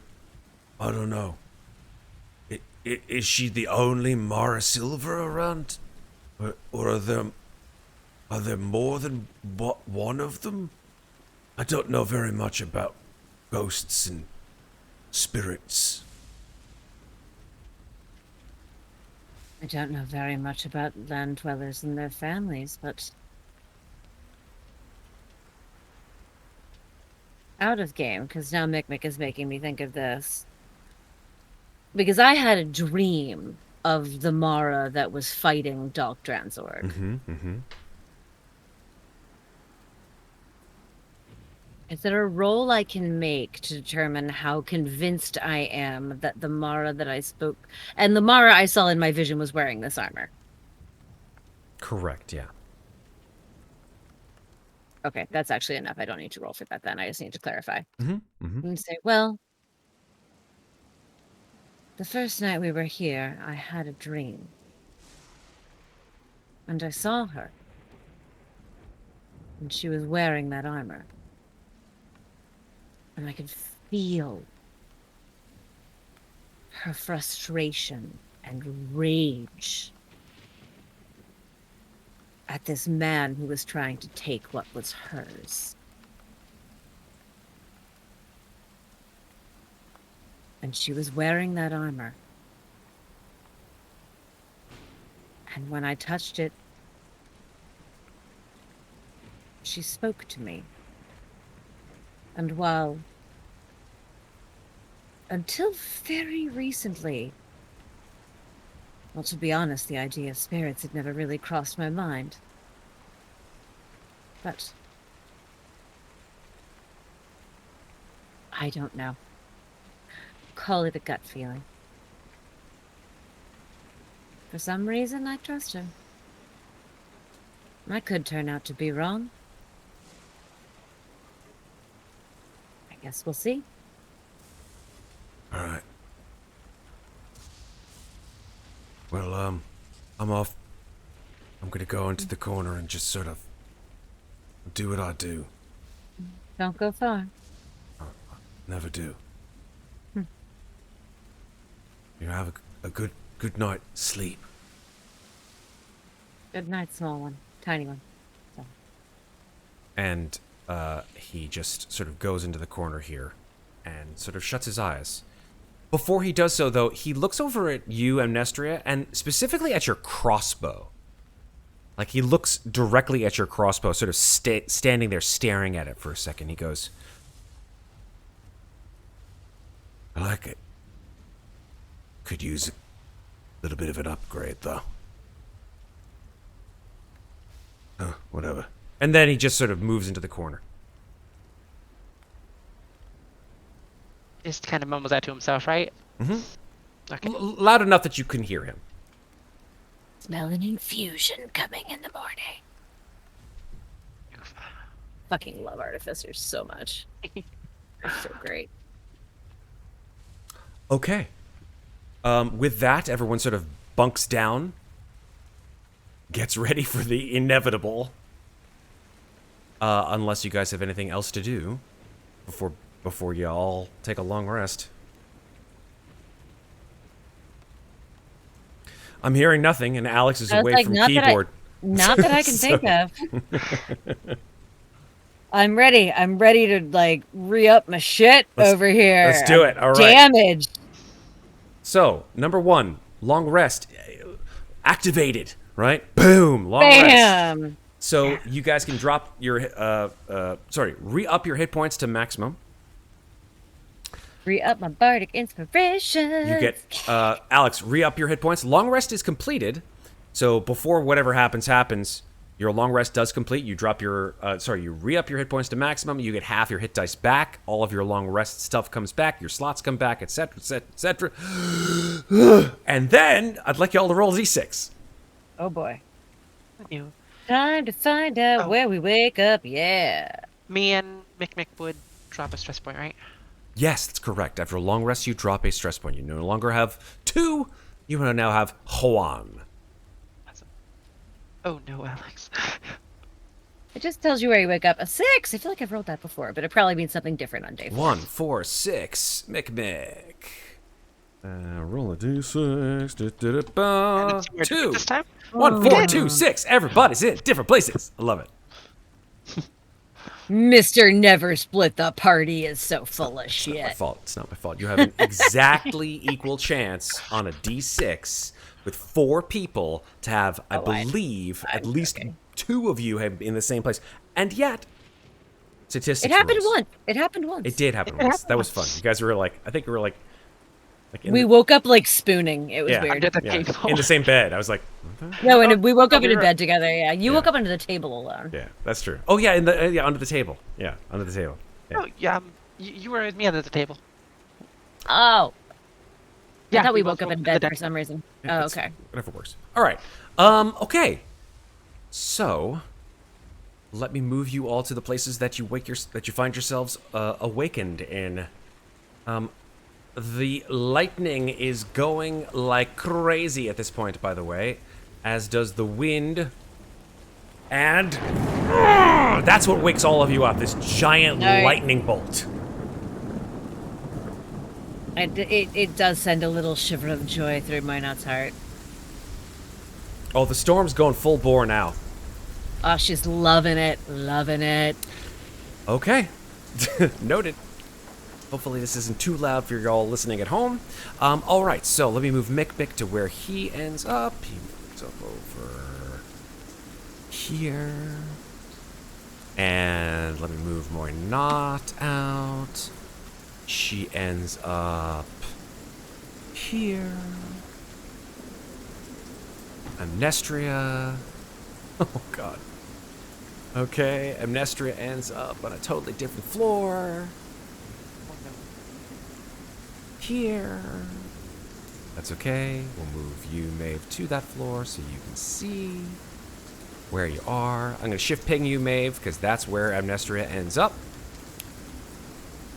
Okay. And last but not least, Claudiu with a 1. Okay. And Claudiu ends up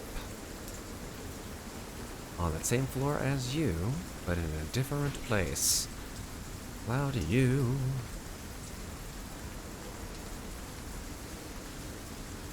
There you are.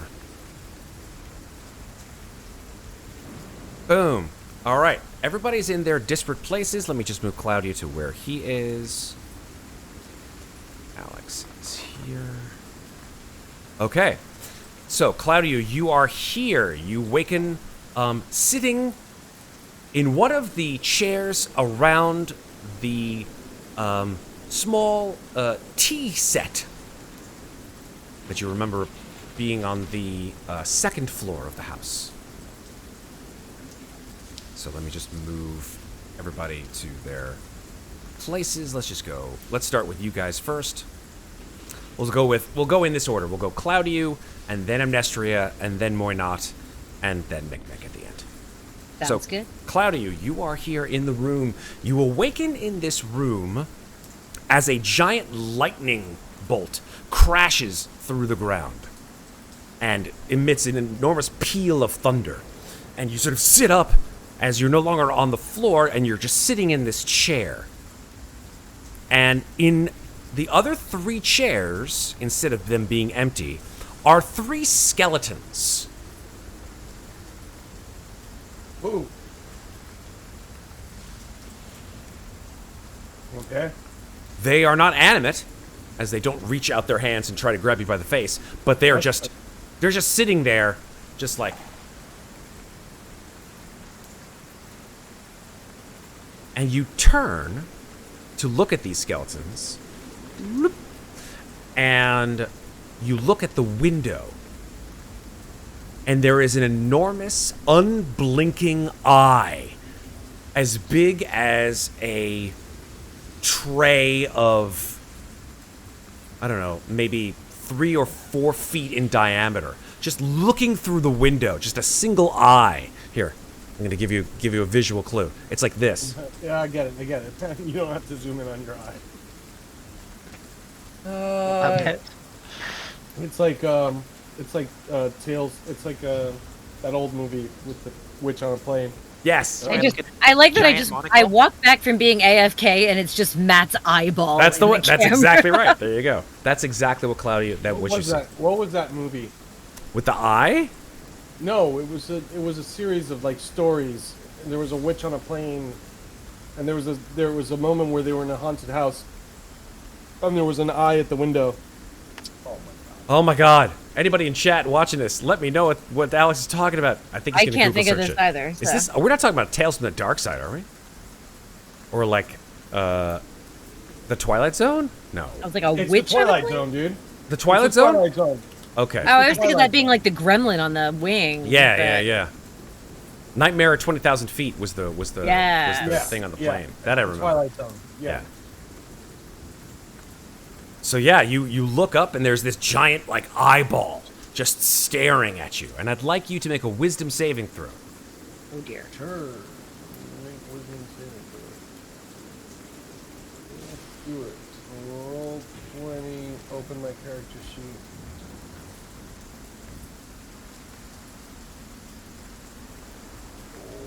Wisdom. All right. Yeah, you feel like you're just like when a jump scare happens in movies, like your body sort of gets cold for a second, but then you recover like almost immediately. As this eye appears at the window, which, if it were actually to scale, would belong to some titanic creation or being. As soon as you spy it, it disappears, and all you see is the mist and the rain. Well, I dashed to the parlor. Okay. All right. You know your way there, so let's now flip to our friendly blood hunter here. Yeah, you're running down the stairs, so we're good to have you come down the stairs. We'll meet you in a second. Amnestria, you awaken to the peal of thunder accompanying this crash of lightning, and you are soaking wet. You are out. You have been out on this balcony for goodness knows how long. Enough to get all of your belongings extremely soaking wet. But you're sitting out here in the cold rain, and then you hear the entire balcony just creak. Like all the wood from the balcony just sort of like moves precipitously and tilts about a foot to the left. And then a foot to the right. Like you're on like a moving floor. It's creaking back and forth. You're in the spinning walkway in the Ripley's Believe It or Not museum. Well, I'm gonna get off this balcony as soon as possible. Okay, so you stand up, I'm assuming. Yeah. Okay, the floor is just soaked with rainwater and slick with moss, and it's also moving. So please make a dexterity saving throw, please, as you attempt to remove yourself from this space. And remember that you do have a 1 stress still. 15 is just enough to make it. So you are able to somewhat ungracefully make your way to the door.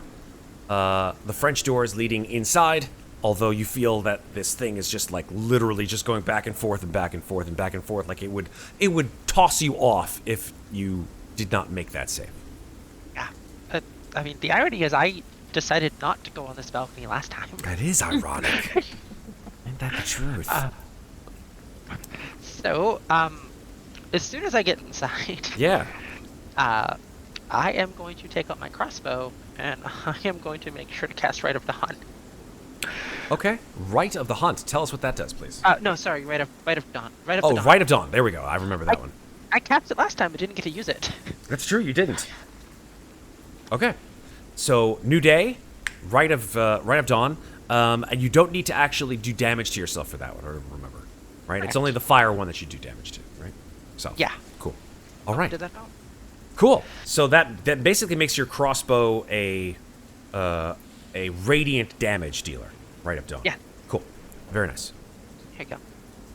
And then she's just gonna head towards the stairs. Beautiful. Okay. Then then take the camera away from the two of you and move to move to Muadnhait. So we're gonna move downstairs where Muadnhait currently resides. Muadnhait, you awaken again this peal of thunder. And you feel at your back as you sit up wind and rainwater hitting you from your back, pelting you like tiny little meteors into your skin.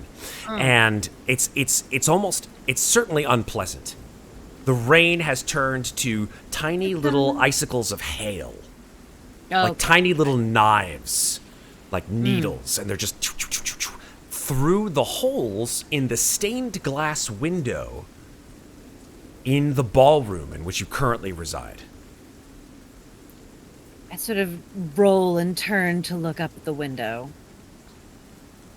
Does it still have the cracks that look like our faces? Yes, it does.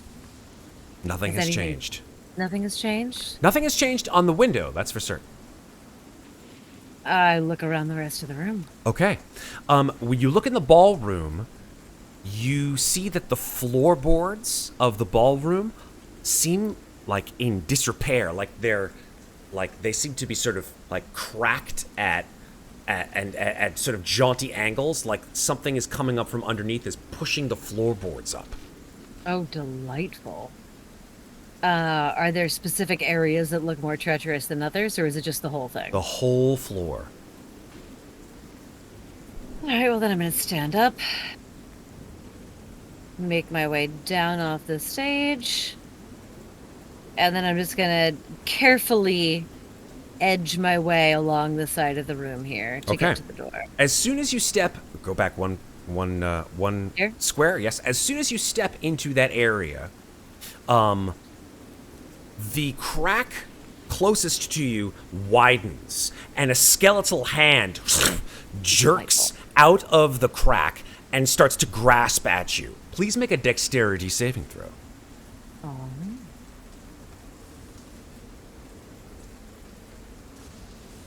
20. Very nice.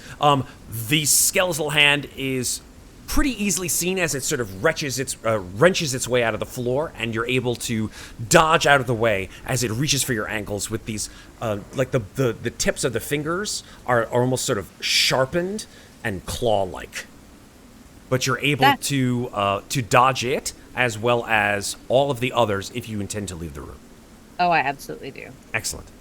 Doing my little skip skate dance down the corner of the room. Okay. I come out. You come out and you see yes. you see Mikmick actually, who is in this conservatory with all the plants, and you see that the vines have actually grown back since last night, and the vines are they're encircling his arms and legs. And something very strange with Mikmick that you haven't seen, the gauntlet on his right hand, the armor plating seems to be extending up into his shoulder. Like it's no longer just armor plating around his hand anymore. And he's like pulling on this vine and it's stretching. He's just like, "Argh!" And then his eyes meet yours and he's like, it'll help. It'll help. Oh, good grief. Well, I'm going to cast guidance on him. That's a touch spell. Okay, well then I will move up to him and cast guidance on him. Okay, I'd like you to make a dexterity saving throw as you enter the room. Okay. 19. Okay, yeah, you dodge out of the way as these vines try to encircle you as well, and are able to avoid them wrapping around you, and then you... Oh, wait, actually, I just lied. Guidance has a range of 60 feet for me. Oh, you have a special kind of guidance? Yes, I do.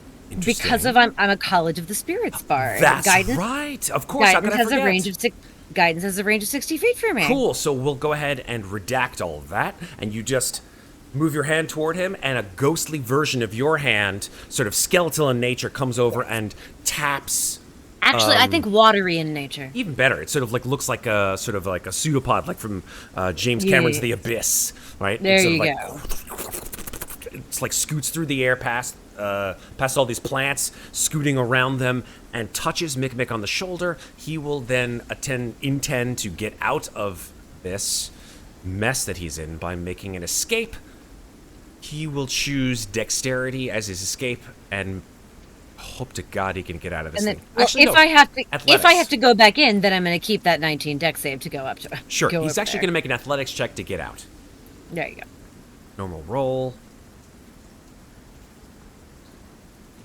And he got a 10. It's not enough, unfortunately. Okay, well then I'm going to keep my 19 dex to go over here. Okay. Well, he's going to take some damage, unfortunately. Okay, he So- can take the damage, but I'm going to go in there then. He takes some D4 worth of... takes 4... Wait, did he roll his d4 to on that athletics check, or would it Oh, not that's a have been good enough? point, because of the guidance, of course. Yeah. So there you go. So that's 14. That is enough. 14 is Okay. enough. So there we go. I forgot about the Good guidance. Okay, so yeah, he gets out, and he runs to the corner of the room, and then exits the room and shuts the door. Excellent plan. To the parlor then. He says, I did not like that. I did not like that at all. Yes, but you're fine, tiny one. Let's go. The armor plating on his arm sort of retracts, sort of Batman style, like chung chung chung chung chung, into the gauntlet. That's awesome. I kind of watched it happen and I just go, interesting. Yeah, I don't know how that happened. It's Oh, pretty shall cool. we? Sure. Nice. Yeah, let's go. All right.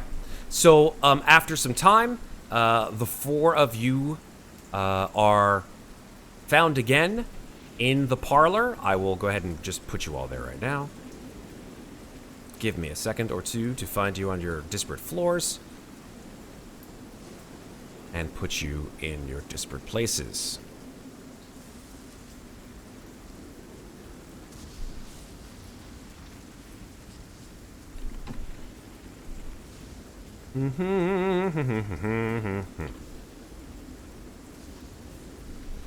And you are all there.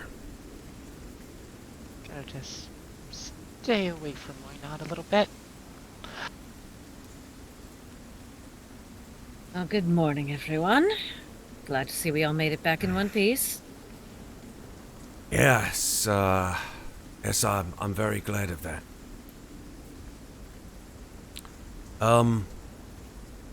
Amnestria. Mikmick sort of like shyly comes over to you. Amnestria is pretty much just, she has her cloak and she's like turning out the water from all the rain. Fair. Completely fair. Hey. Yes, Mikmick. I know we talked about this, but do you have that pistol? I thought you had the pistol? Oh, no, I'm sorry. I meant, well, I've got the, I'll trade you the pistol for the crossbow.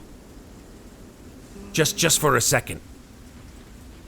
Your crossbow's really cool, and I think I can make it a little better. Right. She's just going to take it out and just put it on the floor in front of her, just step back a little bit. Okay. And I think, although it's not in his thing, let me check out magical tinkering. I think he gets yes. He has an infusion, which he can use to infuse your crossbow. Let me see if he actually, as he says, oh, I'm gonna make it better.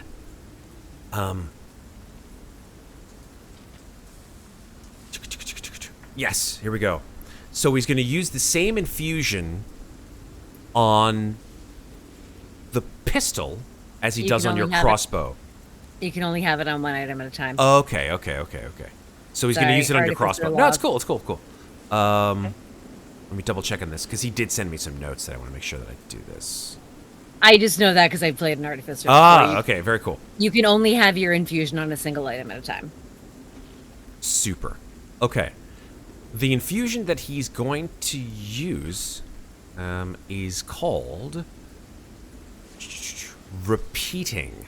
I think it's Repeating. Repeating shot. Repeating Shot. It's a good infusion. So I'll tell you what this does by referring to my handy-dandy D&D Beyond. Although I think I might have it in the Artificer section in the Compendium. Artificer. I have to spell Artificer right all the time. Here we go. Artificer. Infusions. Cool. So this is the infusion that he gives to your crossbow. It is called... Where is it? MNR. Repeating Shot. This creates your crossbow to have a +1 bonus to attack and damage rolls made with it when it's used to make a ranged attack. And if the weapon lacks ammunition, it produces its own, automatically creating a piece of magical ammunition when the wielder makes a ranged attack with it. That's awesome. That's amazing. So basically, it gets rid of the reload property. You never have to reload your crossbow. Yep. And I don't need to worry about bolts. Yeah. Correct. It's an awesome infusion. So while that infusion is active, you have that magical object that you can add +1s to. You said it's +1 to hit and To damage? attack and damage, that's correct. She might need to attune to that. It does not say attune. Oh, no, it does say requires It does. attunement. You're right. It says requires Yeah, that's the thing. attunement. Like, if you're an artificer, while you infuse, you attune at the same time. But if you do But it if you for do it someone for else, someone they have else- to attune. Yeah. Good point. Yep, good point. All right. So he hands it back to you, and you see that the sort of way that your crossbow looks is different now. It has sort of more sort of flanges to it, and you notice that it has like a little canister with sort of like weird glowing blue sparks coming out of it. And he hands it back and goes, "See, I made it better." I suppose you did. This is different than I'm used to, but thank you. Sure. And then he just backs away from you, not looking you in the eyes. That's perfectly fair. Then he looks at one of the chairs that's left behind, and he says, "Does anybody really want that chair?" No? Not particularly, no. Okay, great. And then he walks over to it, turns it upside down, and kicks the chair leg off of it.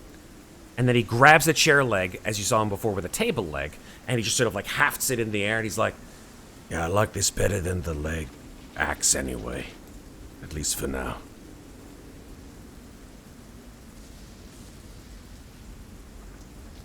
He takes a chair leg as a weapon.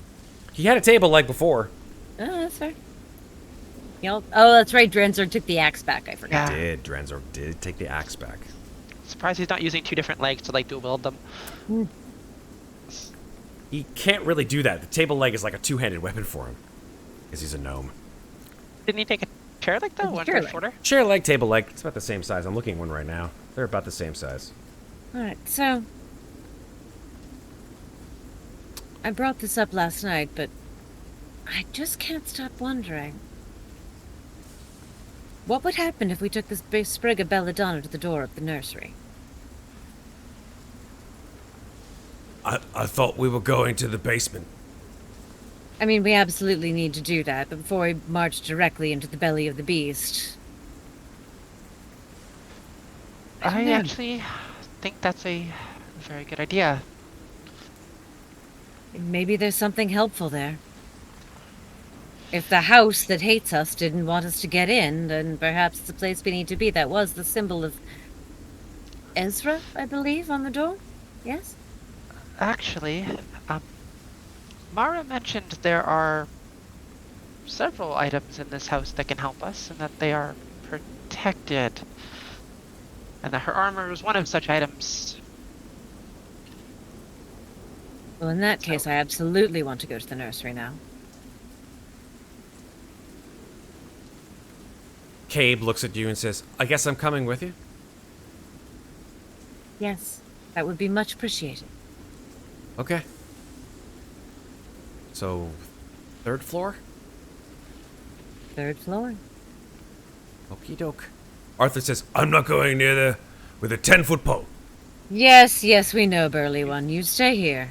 You don't need to come. Atlantic says, we'll wait for you to get back. Don't tarry, please. Never do.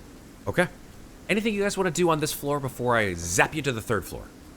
Oh, yes. I would like to drink that bottle of wine. How many charges do I have left on that bottle of wine? 3. Okay, so I would like to drink from that bottle of wine. Roger that.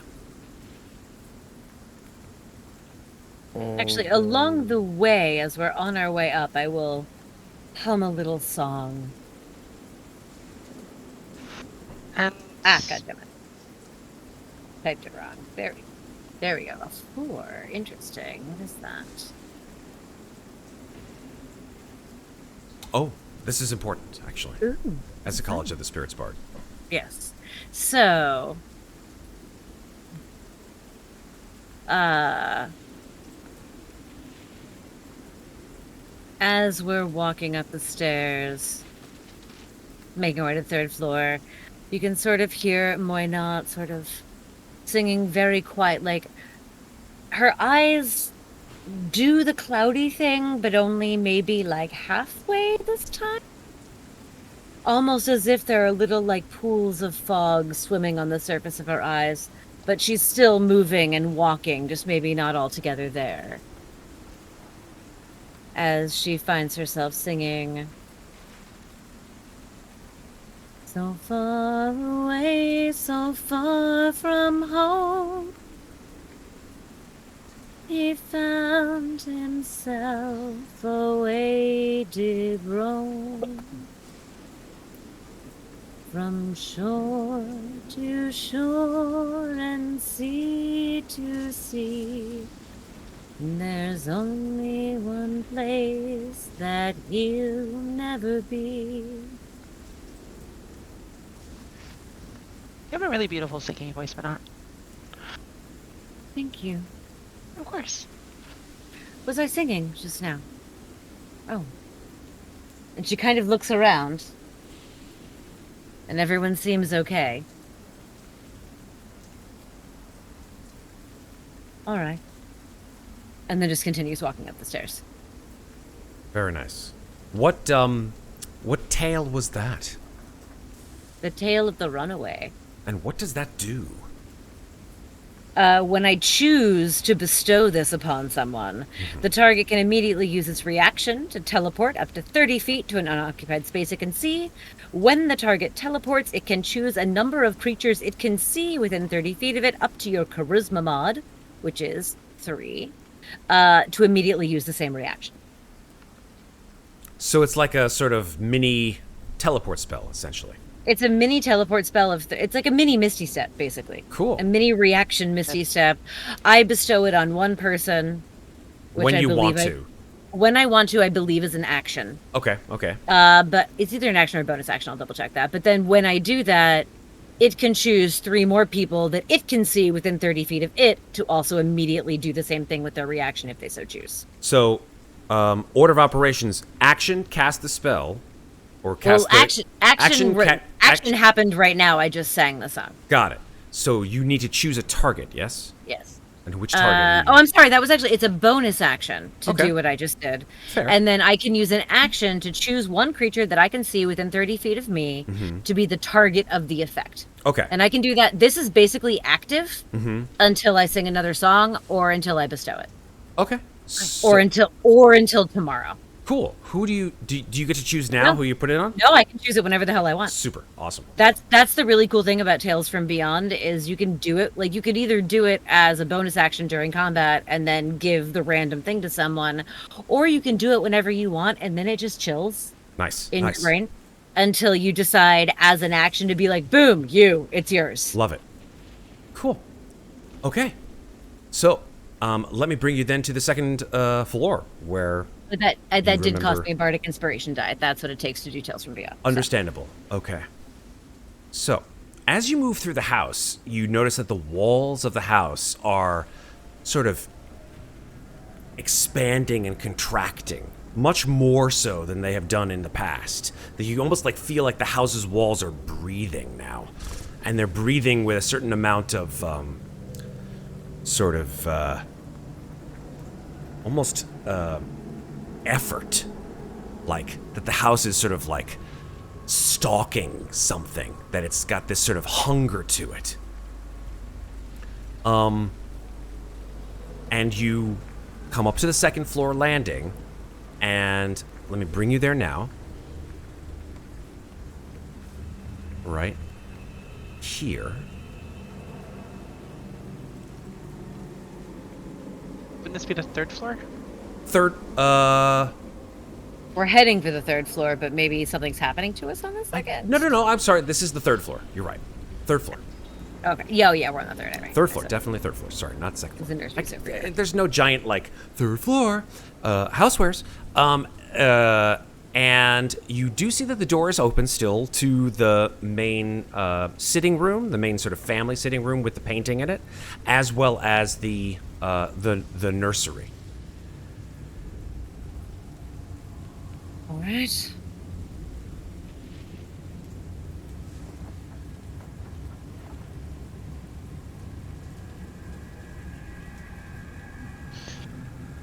I'm heading into the nursery. All right.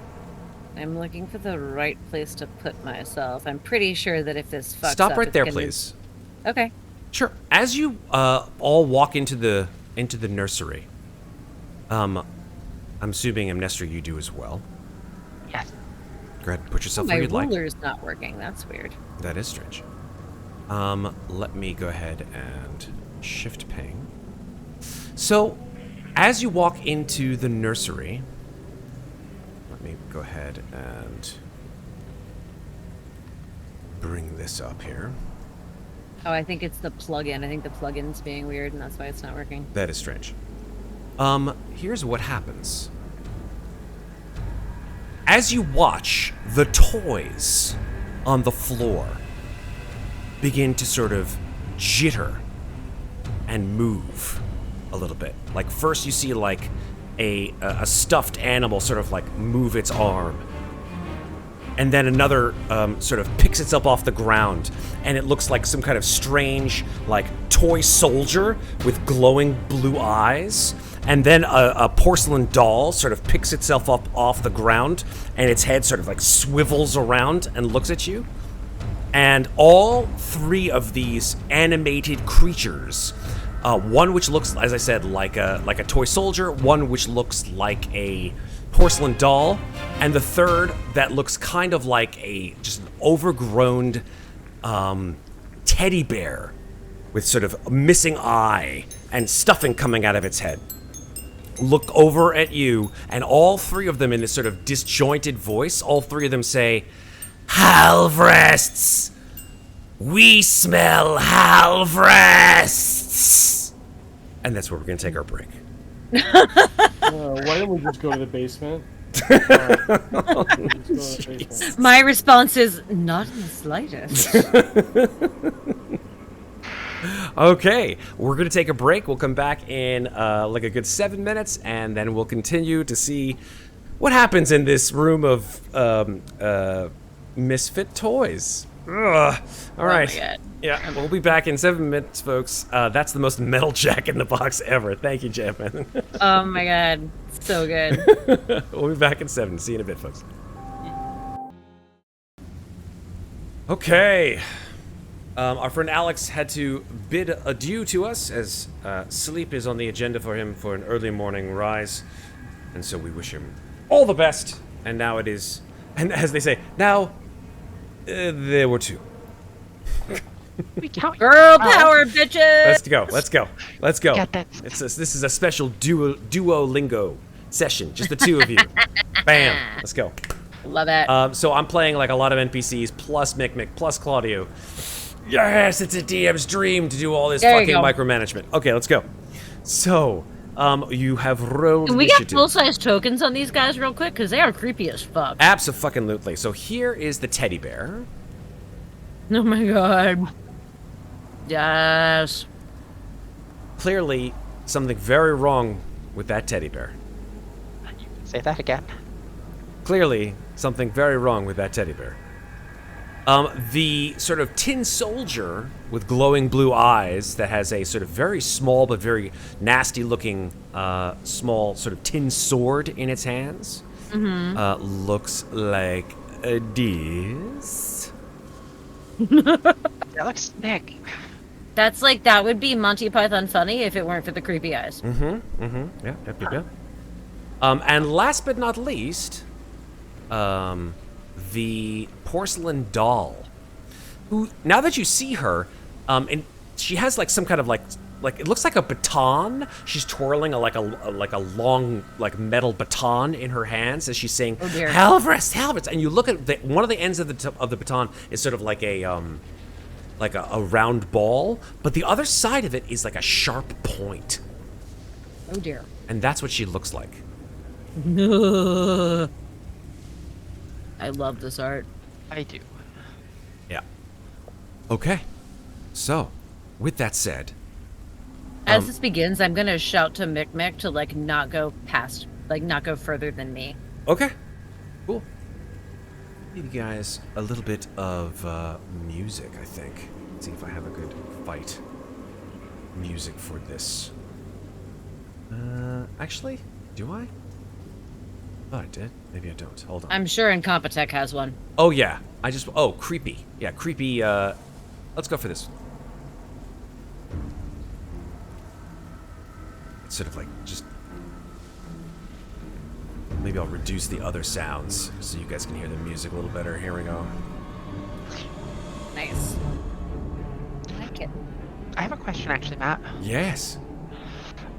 My Right Up the Dawn. Amnestria's been holding her weapon the entire time, with the exception of when she handed it to Mikmick. Would I need to recast that? How long does Right of the Dawn last?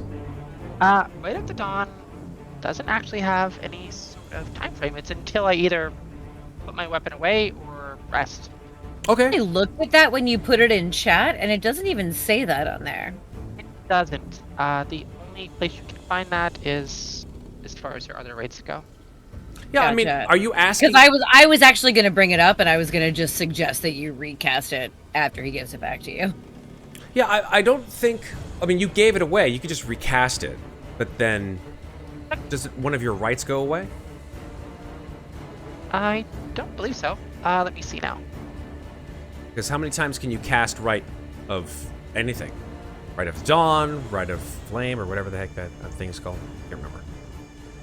The Blood Maledict. I believe Blood it's Maledict, that's correct, yeah. those. I can actually cast that. Let's see. I can use it once, actually. Okay. So unfortunately, it sounds like you might have wasted it. It's probably likely, but But now you know. now I know. But you still have a +1 on that, on the crossbow, right? That's true. Yes. Cool. All right. So, with that said, And I believe it also makes it count as magical damage. it does, because it's a magical weapon. Okay. With that said, these creatures sort of like shamble towards you. The teddy bear with just an awful look in its eye, and sort of red, sort of fluid coming out of its mouth. It just goes, Halvrist! More Halvrists! And it just runs at you. Probably the closest target. Who's the closest target? Let's do a measure.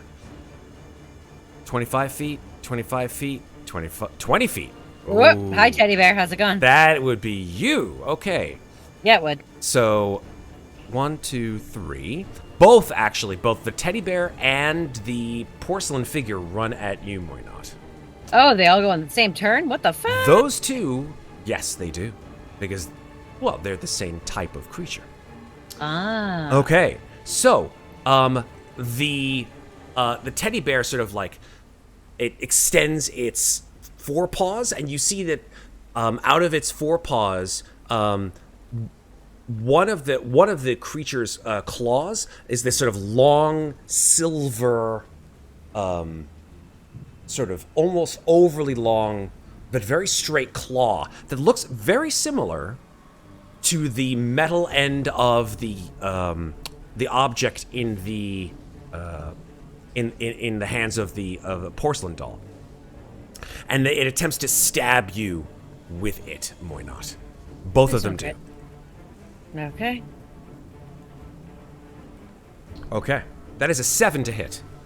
That misses. And then the second attack from the other creature, that is a crit. Fuck my life. Okay. Yeah, obviously it hits. Okay, you take, believe. So you take 1 piercing damage. Okay. Plus 8 necrotic damage. So 9 total. Please make a charisma saving throw. Okay, glad I'm a bard. 22. Okay, nothing happens, although you feel like after this thing pricks your skin and sort of leaves this sort of blackened hole behind, that as the creature with this baton sort of withdraws and looks up at you, it's sort of like creaking head looking up at you into your eyes, and it's black, soulless doll's eyes. It just says, Halvrests! Halvrests! You feel like something's very, very wrong. Oh, yes. Clearly. Okay, it is now Mikmick's turn. Mikmick, like, hafts the chair leg and just goes straight for this teddy bear. And with advantage, will just swing for the fences and try to take this thing's head off. He will, as a bonus action, he will rage. And roll table leg. Sorry, I'll roll one more time, except this is with advantage. Maybe he'll go for the crit. 21 to hit. Will hit with 4 bludgeoning damage plus 2 additional rage damage for a total of 6. Nice. Doesn't, like, knock the head off, just makes it go poof, and the head sort of, like, swivels around back at Mikmick and goes, Halvrests! Halvrests! And Mikmick's like, No! No, I'm not a Halvrest! Let me see if that's it. Yeah, that's it for Mikmick. Bonus action, move. He's done. Moynot, you're up. I just look at them and I say, not Halvrests. Look closer.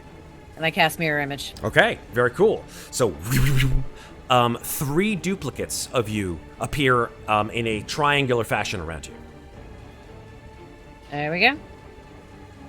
Anything else? It's not really, I don't have any bonus actions. No, nope. That's it. Cool. All right. It is now Cabe's turn. Cabe pulls out a short dagger from their sleeve and runs. It's almost like more of a short sword, but I guess, to him it's a short sword. To you it would be like a very long dagger, so to speak. And runs at the teddy bear and attacks. Twice. Hitting once with a 17. Doing 8 piercing damage. Voice, Cabe. And that's it for Cabe. Moving on. The creature in the back, this sort of like tall, like tin soldier with the glowing blue eyes, like drags a rusty tin or maybe a rusted steel sword behind it and sort of like drags it off the floor, and you hear it like as it scrapes along the wooden floorboards, it's just like, and you just hear like a low, sort of deep, profoundly bass voice go, Halvrests, and swings, goes over here and swings at Mikmick. Twice. I know it says claw, but it's actually a sword. And I don't believe it hits. Oh no, it does hit once because it has advantage with 17. Shit. Okay, so that's 8 slashing damage. So it's only 4 because he's raging. And Mikmick has to make a DC 11 Wisdom saving throw.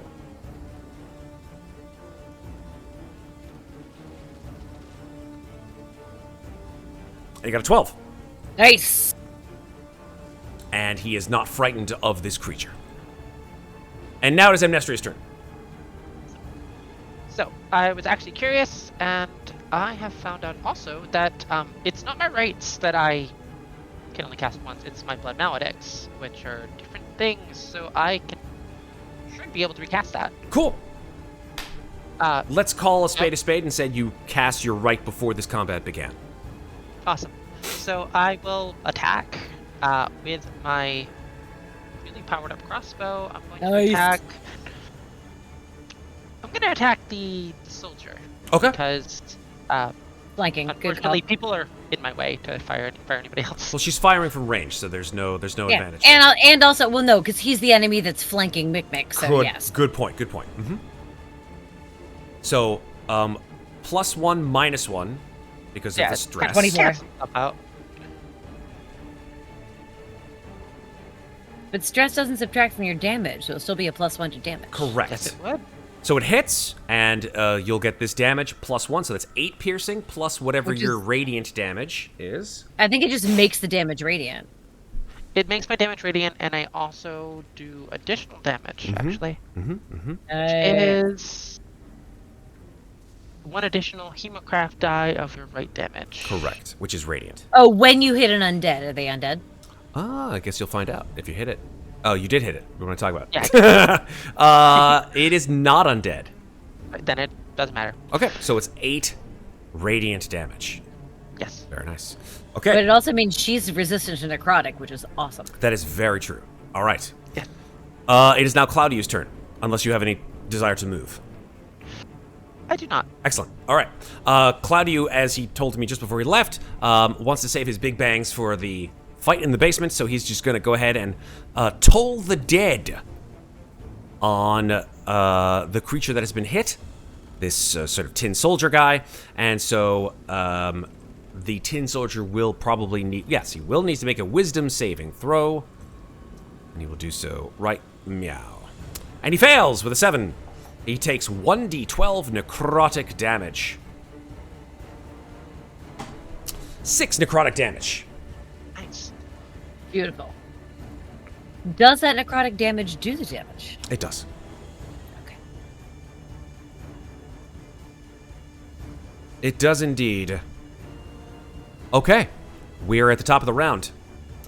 The teddy bear will turn towards Mikmick and attempt to stab it with its sort of needle-like claw. And will hit with a 19. Doing a total of 3 damage, 1 piercing and 2 necrotic, so actually it rounds up, so it still does 1 piercing because of the rage. But it does do a total of 3 damage on Mikmick, and Mikmick needs to make a DC 12 charisma saving throw. Uh-oh, he's not so good at charisma. And he got a 16, nevertheless, he persisted. 8. This creature will stab at you, Muadnhait, Yes. with its baton-like needle, and will get a natural 1 and miss you completely. Clearly. Good. Fuck you. Fuck you indeed. Mikmick will... Mikmick will... Yeah, he doesn't like being in the middle of these people. So he's going to turn to the tin soldier and say, hope you guys don't mind if I increase the, I can't think of a good pun. I'm really bad at this. Lightning breath! And he just, like, grabs onto the tin soldier's arms and uses shocking grasp. Nice. Which I believe, if you use it against a creature in armor... If they're wearing or made of metal, you have advantage. Yeah, so this Or is they with have, advantage. yeah. This tin soldier is definitely made of tin. That's a 24 to hit. Absolutely will hit, doing 8 lightning damage. Nice. And will remove its reactions. So all it will take is 1 opportunity attack from Teddy as Mikmick attempts to scurry the hell out of dodge. So Teddy will attempt to slam this giant needle claw in Mikmick's back. And he gets a 19. Hits him, doing 3 damage again. 1 piercing, 2 necrotic. And Mikmick will need to make another Constitution saving throw. Sorry, Charisma saving throw. That time he rolled a 19. Who knew? Get Wow, it, he's Avenger. rolling like a champ. This is what happens, Red, when you're not here. Is you roll like a champ. Cause it's me. It's me, you DM. All right, here we go. We're done with Mikmick getting out of there. He's just gonna run to the side of the room, right next to you, Amnestria. Moynat, it's your turn. Alright, I got my mirror image up. The ballerina is the one who keeps hurting me. So, honestly, I'm just gonna hit her with my rapier. Cool. 12 to hit. A 12 will not hit. Well, fuck. This little creature, this little sort of porcelain doll, just it's preternaturally fast. It dodges out. Well, shit. I'm trying not to burn thing for the big fight, but fuck it. Nope. Okay. Nope. End of turn. Okay. I'm gonna hang out here. All right. Cool. Cabe notices a hole, but he doesn't want to get into a place where. Sorry, they don't want to get into a place where they're going to get slammed from the back of this tin soldier dude.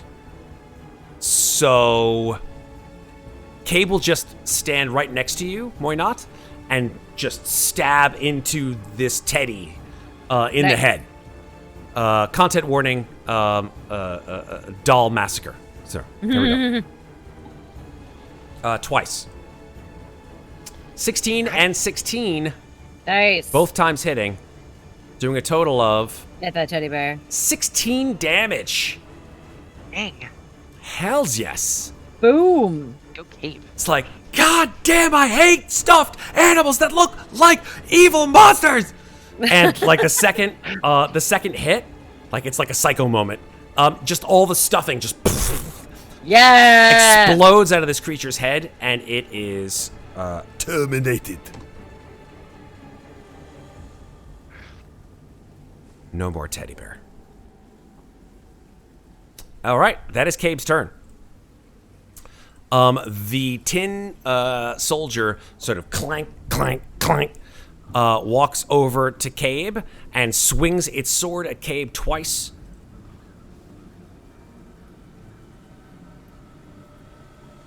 Hitting both times. Shit. Ouch. Doing a total of 11 slashing damage on Cabe. I kind of think that like as Cabe is like just stabbing Teddy, like the tin soldier's like clank, clank, clank, and just like over his head, just and Cabe's like ah, and he's gonna they're gonna need to make 2 wisdom saving throws, DC 11. That's a fail. It's frightened of this soldier, scarecrow soldier, until the end of the tin soldier's next turn. NG. Amnestria, it is now your turn. You attack the tin soldier again. Okay. Good call. Seeing Cabe be attacked, definitely need to do that. That will hit with a 26, yeah, absolutely. Or 25.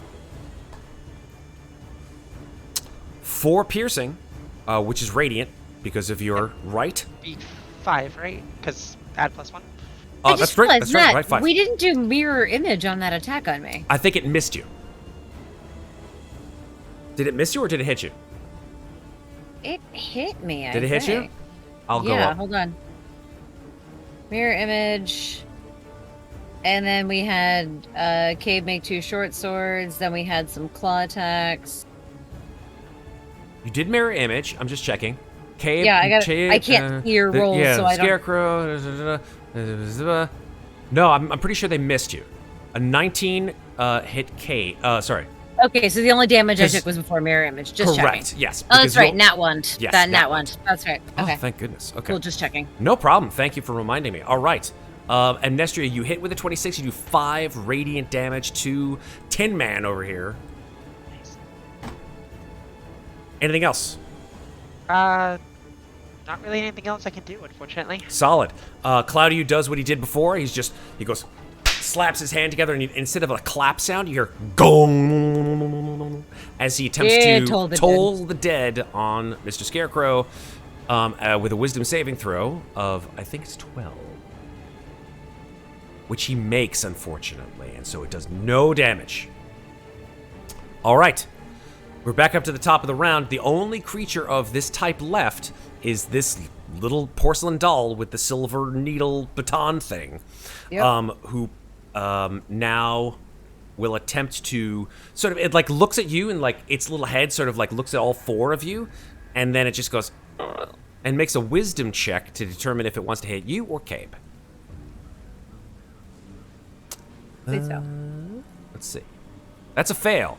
So it will attempt to attack one of your mirror images. Well, we don't know yet. We don't know, but it will attempt to attack you, and whatever it hits, it hits, right?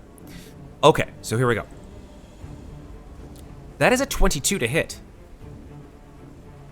Fuck, that hits me. It does hit you, unfortunately. So that is a total of 2 damage, 1 piercing, 1 necrotic.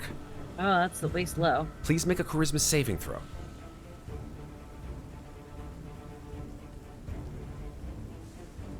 Oh, thank goodness for bards and their amazing charisma.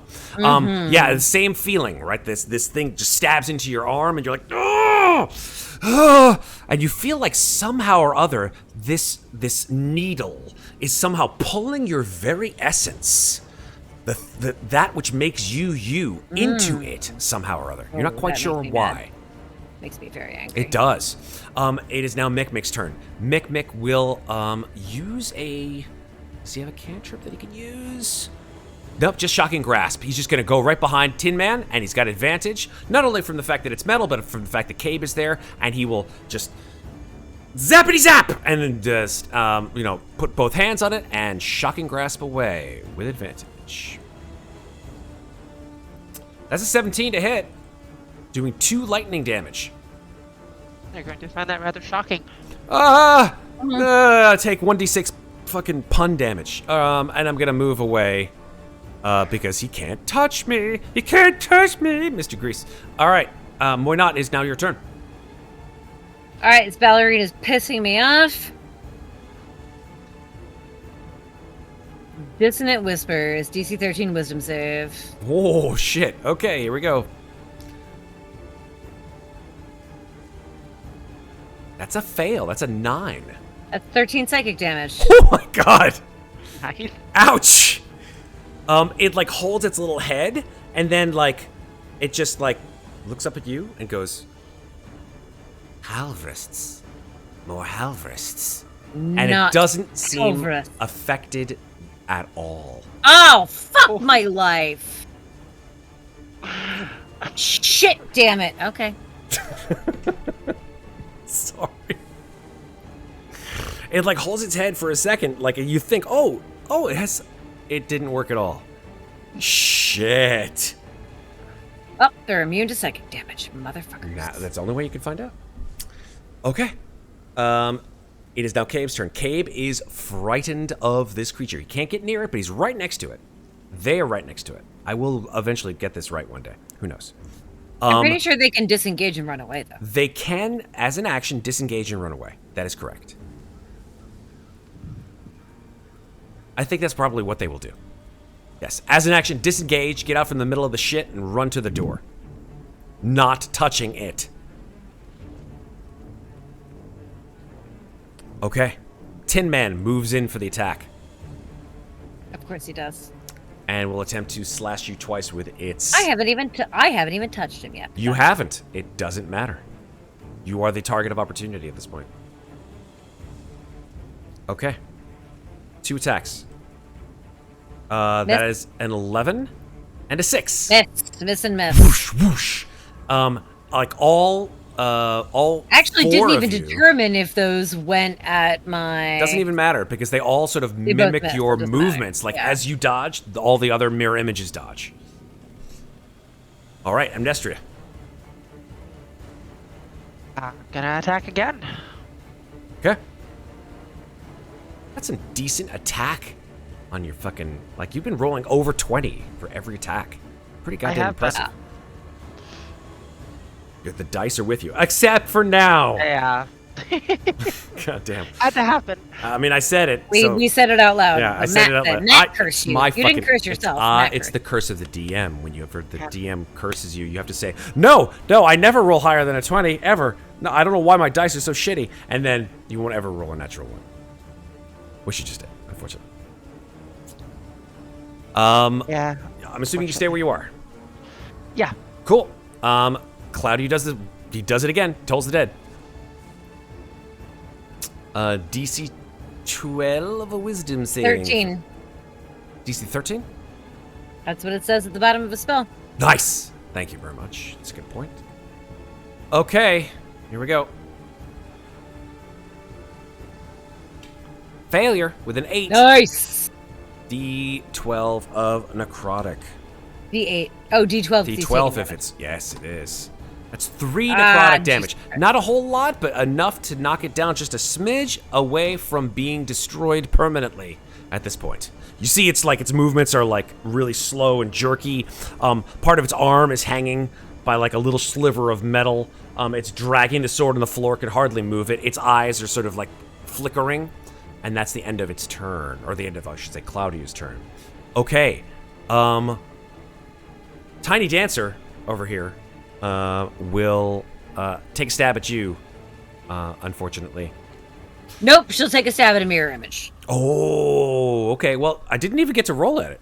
But It doesn't, because the mirror images have a different AC than I do, so I think it actually matters. Okay. Important. Here we go. That's a fail. It misses. What was it? Rolled a 6. Okay, yeah, no, that doesn't hit anything. Yeah, if it rolled under a 10, it's a definitely fail. Yeah. Okay. I think the mirror image AC is 11. Yeah, solid. Okay. Mikmick will come in for another shocking grasp. I'm just using cantrips on these folks. And this is with advantage. It's an 18, 7 lightning, and the tin soldier creature sort of falls to pieces like just like an empty suit of armor. Nice. And it is out of the order.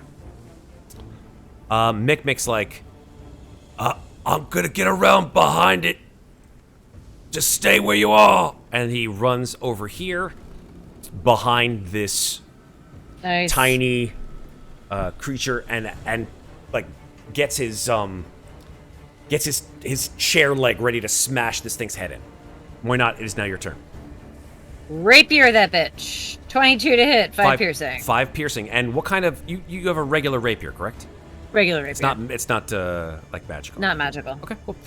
You stab it and you hear the creature sort of like cry this inordinately high-pitched scream, like oh my god, is she fucking with me again? It takes the damage. Okay, good. Thank God. It takes the damage. It's definitely hurt. I thought it was fucking with me again. Alright. That's just me fucking with you, pretending like I'm fucking with you. End of turn. Okay. Cabe. Cabe pulls off their back a longbow and fires from across the room. Twice. Hitting... Well, actually, no. 15? Hitting once with the 15, yeah. Nice! 10 piercing damage. Yeah. Okay. Fuck that ballerina up, Gabe. Yeah, that arrow streaks across the room, and the arrow just pinions it to the wall. For a second, that thing cannot move, and then it's just like it peels itself off the wall, and like its head like looks in one direction while its body is facing a totally different direction. Amnestria, your turn. You said it's pinned to the wall? It was for about a second. Okay. Let me see.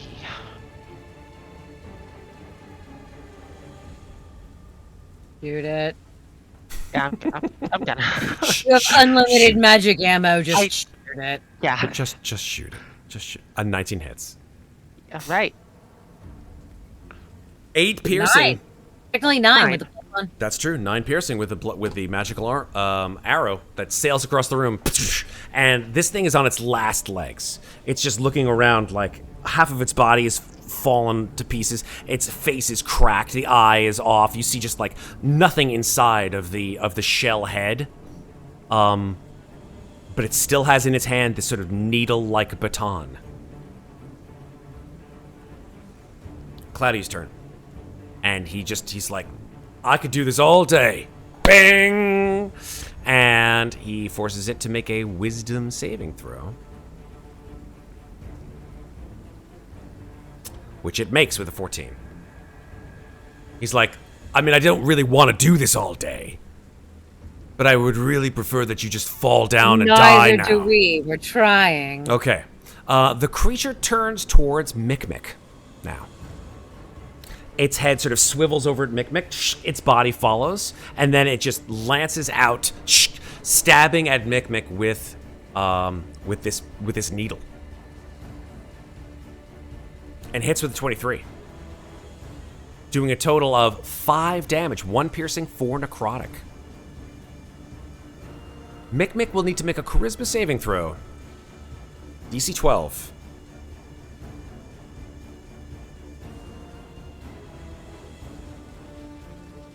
That is a failure. Okay. Here's the interesting thing. The needle sticks in Mikmick's skin.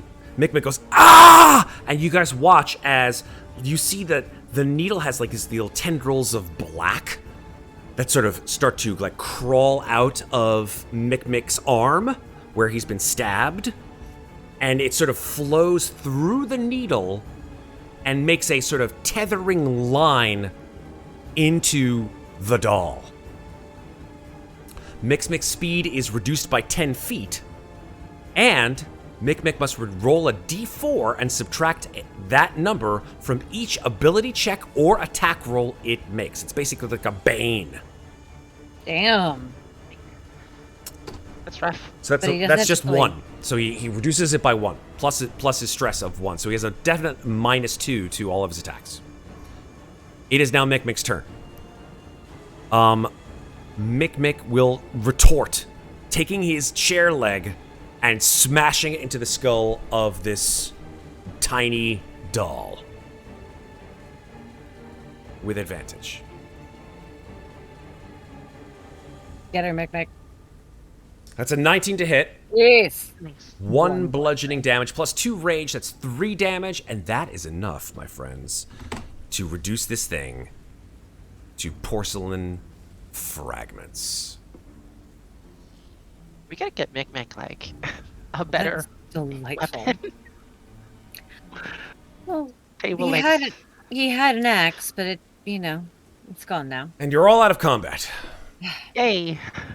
Well, perhaps something on the other side of this door can fix that. And I am going to cast Mage Hand. And Mage Hand the sprig of belladonna over to the door. Okay. And place it where it should be. Very nice. As you do so, the green glow around this door, with the symbol of Azra missing, of course, that sprig of belladonna, sort of brightens for a bit. And as it subsides and the belladonna it almost imprints itself into the door. The door then, you hear, and the door opens about half an inch. Thanks. Well, this is what we came for. And I literally just step on the remains of the teddy bear. You hear it just go, Mommy! And then make my way to the door. Okay. I will follow her, but not closely behind. I'll be a little bit behind her. Push it open the rest of the way. Okay. Give me a second. A little cleanup to do here, folks. Cleanup on aisle 3. Animated toys. Demon worship. Here we go. Okay.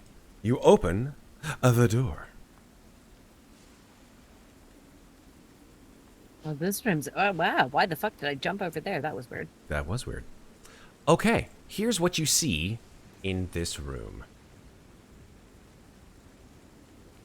Here we go. I feel like I see a dead child. What you do hear is the sound of sort of creaking wood. That's the first thing you hear when the door opens. The second thing that you sort of notice as you go into the room is the smell. It smells like fresh, as if the room itself has like been recently cleaned and aired. You look and you see that there's not a spot of dust sullying the pair of child-sized beds and other furnishings.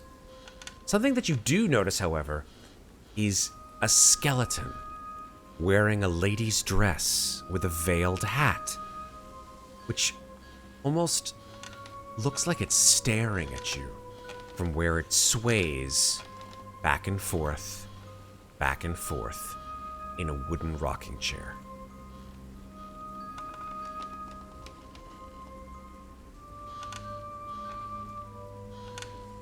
Hello? There is no response. I'm going to step further into the room. Okay. Just gonna peek in with her and see what's in here. As you step further into the room, Muadnhait, two things happen. One, you hear from behind you Claudiu's voice who says, "I'm just going to stay out here. Make sure the toys don't try to kill us anymore." Cave says, "Do you need any help in there?" I don't know. Maybe. Okay. Be there in a sec. You hear like the sound of sheathing swords and knocking the bow behind their back. And they sort of nestle next to you, Amnestria, and sort of just like peer into the room. What is going on in there? I'm not sure. Mikmick sort of comes up behind Amnestria as well. We're just gonna step in the room too and Okay. try to just distance herself a little bit from them. Cool. Amnestria, when you step into the room, both you and Muadnhait hear a voice issuing from a stuffed purple dragon on one of the beds. The voice is that of a small child. Can't really tell if it's a boy or a girl. But the voice says, "They're not like the others. Should we hide from them too, Regan?" And then another voice issues from a figure of a tiny tin knight on the other bed.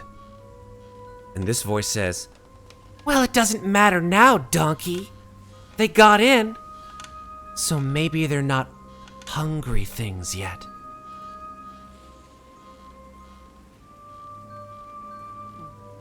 I may be hungry, child, but not for you. "Who are you?" says the purple dragon. My name is Muadnhait. I And am Amnestria. And you are You are... Which one called the other one Regan? The purple dragon. So the purple dragon called the twin soldier Regan? Correct. So I look at the purple and I say, "And you are Vastian?" And I look at the soldier and say, "And you are Regan?" Both of them at the same time say, "We were." Can you tell me what happened here? The purple dragon's voice comes through to you and says, "We've been here for so long. Our mommy is here too, but she doesn't ever come into the room. Long ago, hungry things took over the house, and they stole mommy and daddy. We don't know anyone who would help us. And then they just weren't mommy and daddy anymore." But Mommy stayed. She stayed here in our room and prayed to Ezra to protect this place and keep out the hungry things. I look at the skeleton and say, was that Mommy? Both of them at the same time. Yes.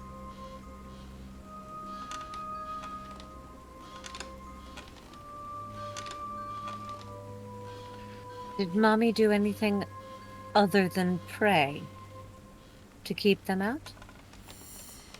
She couldn't do anything else. Why not? Because the house and all the hungry things outside this room are too strong.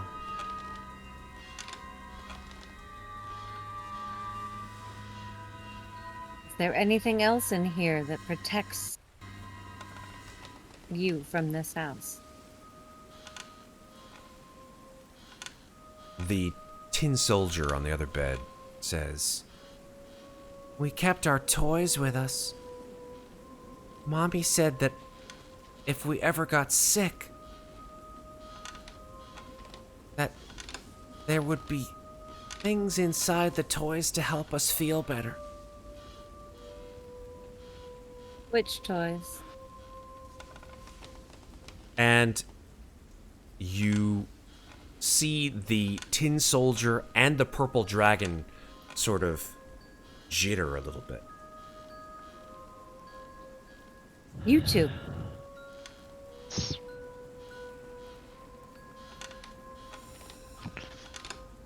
Can Sure you seems give that way? What was that, Amnestria? I said it sure seems that way. We are trying to quiet the hungry things in this house. Can you give those things to us to help us? You have to say the magic word. Please? I was gonna say I look to Amnestria like, Mornat doesn't know the magic word. Amnestria, of course, being brought up where she was brought up, immediately is like, please. Make a persuasion check with advantage, Amnestria. Okay.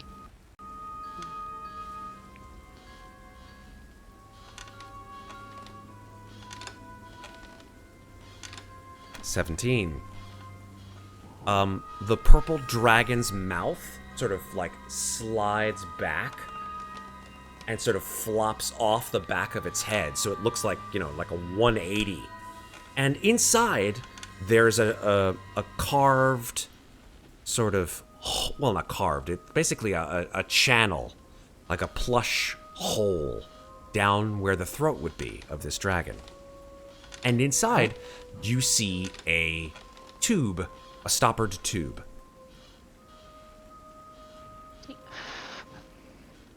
Let's move a little closer. Try to get a better look at it. Yep. You see it's a stoppered tube. It looks like it has some red fluid inside of it.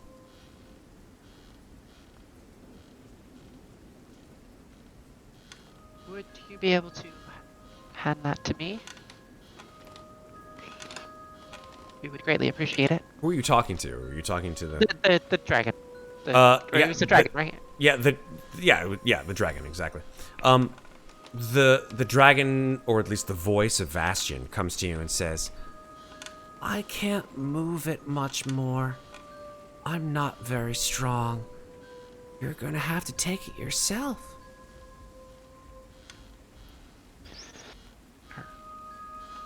Okay, I will reach my hand out to grab this item. The head snaps shut. I'm just kidding. I'm kidding. I'm totally I do this all the time. Oh, it's okay. It's a thing. I do this. It's just a. He does. It's a trust thing, right? You trust me. You don't trust me. It's cool. No, perfectly fine. We have to know he's the enemy. That's what this is all It's about. all about me versus you. I mean, that's the way these games are played, right? I think, right? Ow. No. Perfectly fine. You are able to remove this tube of red fluid, which, in your dealings, you are completely familiar. You recognize it as a potion of healing. I will cross to, I'm guessing the tin soldier is here. That is correct. I'll say, and you, Regan, will you help us? Regan's effigy, or whatever you want to call it, the object that the voice emanates from, it's sort of like the top starts to sort of unscrew. Like it's got like the top and the bottom half are unscrewable. It just goes. Grr!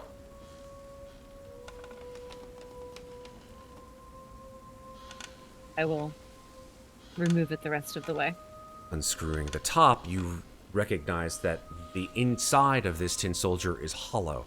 And as you remove the top from the bottom, you see that inside it is a small, stoppered tube, very similar, almost exactly, as the one that Amnestria removed from the purple dragon. I will remove it. 2 potions of healing. Nice. And then I will screw the head back on. And kind of awkwardly pat it. Then I will kneel down and look in its little soldier eyes and say, Regan, you are a very good girl. Thank you, the voice says. Thank you. Okay. And I will take a quick moment to examine the rest of the room. Yeah. Bye. Both of you know that the skeleton in the chair is just rocking back and forth. That's all basically you see. There are other accoutrements inside the room. It is a children's room, after all. It has toys of different varieties. It's very clean. Almost sort of supernaturally clean. Yes, I had noticed that, considering the state of the rest of the house. Very, very different from the rest of the house.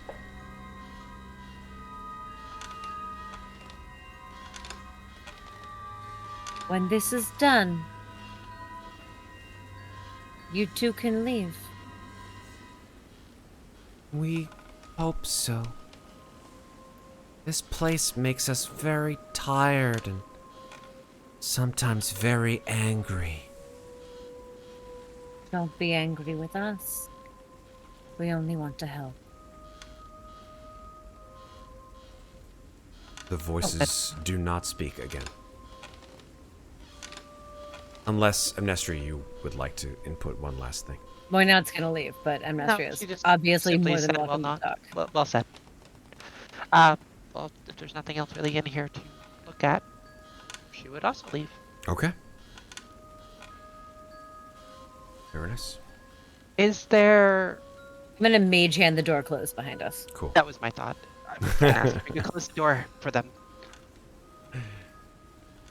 Okay. The door shuts and you no longer hear the sounds of the rocking chair.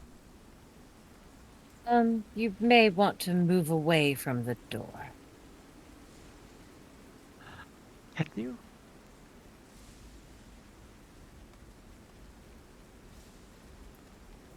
Bit further, small one, just in case. I'm going to mage hand the closed door and see if I can remove the sprig of belladonna. Okay. Your mage hand comes close to the door and it attempts to sort of scrape the belladonna off the door. And as the door closes, you notice that the belladonna is no longer there. Ah, okay. Well, if then, we that's good need to enough. go back in there, I have the plants. Well, we know where to get it, but Yes. Yes, you're just gonna Dig in her pack and take out the plant. Yeah, I have it. Well, if we need to sleep here again, I think we know where to go. But in the meantime... Claudiu looks over at you and says, "Did you get what you wanted in that place?" Perhaps not exactly, but I did get something.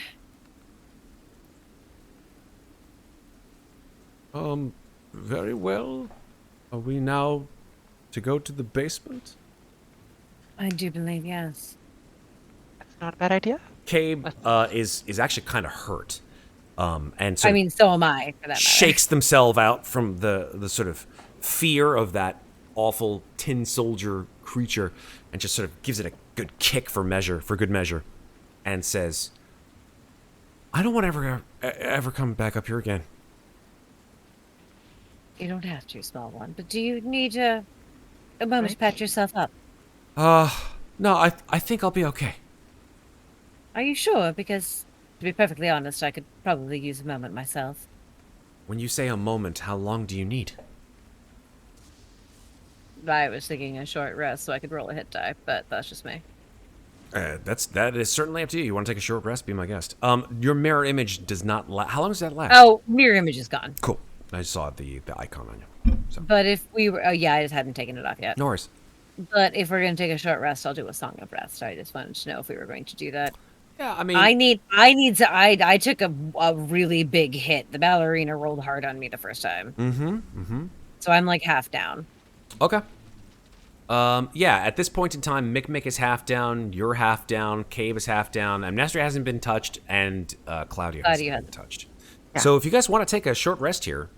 I call for a short rest. Yeah, that's fine. Perfectly fine with that. As we do that, why not we'll hum under her breath. And everyone who rolls hit die gets an extra 1 fucking egg. Nice. Well, you get an extra 1. Yeah. Very nice. All right. Let's... Are you kidding me, Dice? Jesus goddamn. That sucks. Sorry. That's bad. Okay, that's better. So 10. That puts me almost at full. I can live with that. I'm out of hit dice. Whatever. Alrighty. I'm heading to the boss fight. Mikmick will roll his 1d12. Damn. And brings it all back, because 13 plus 14 is 27, so that's pretty darn close to top. Well, he also gets the 1 from me. So he's at 28. Full. He's at full. I'm gonna pee while we walk to the basement. I'll be back. Beautiful. All right, Mikmick's at full. Cabe has 3d8, so Cabe will roll. Oh gosh, let's just roll 1d8 at a time.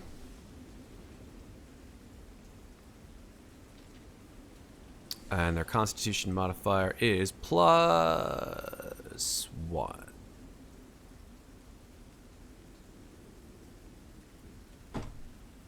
So that's 4, so now they have 9.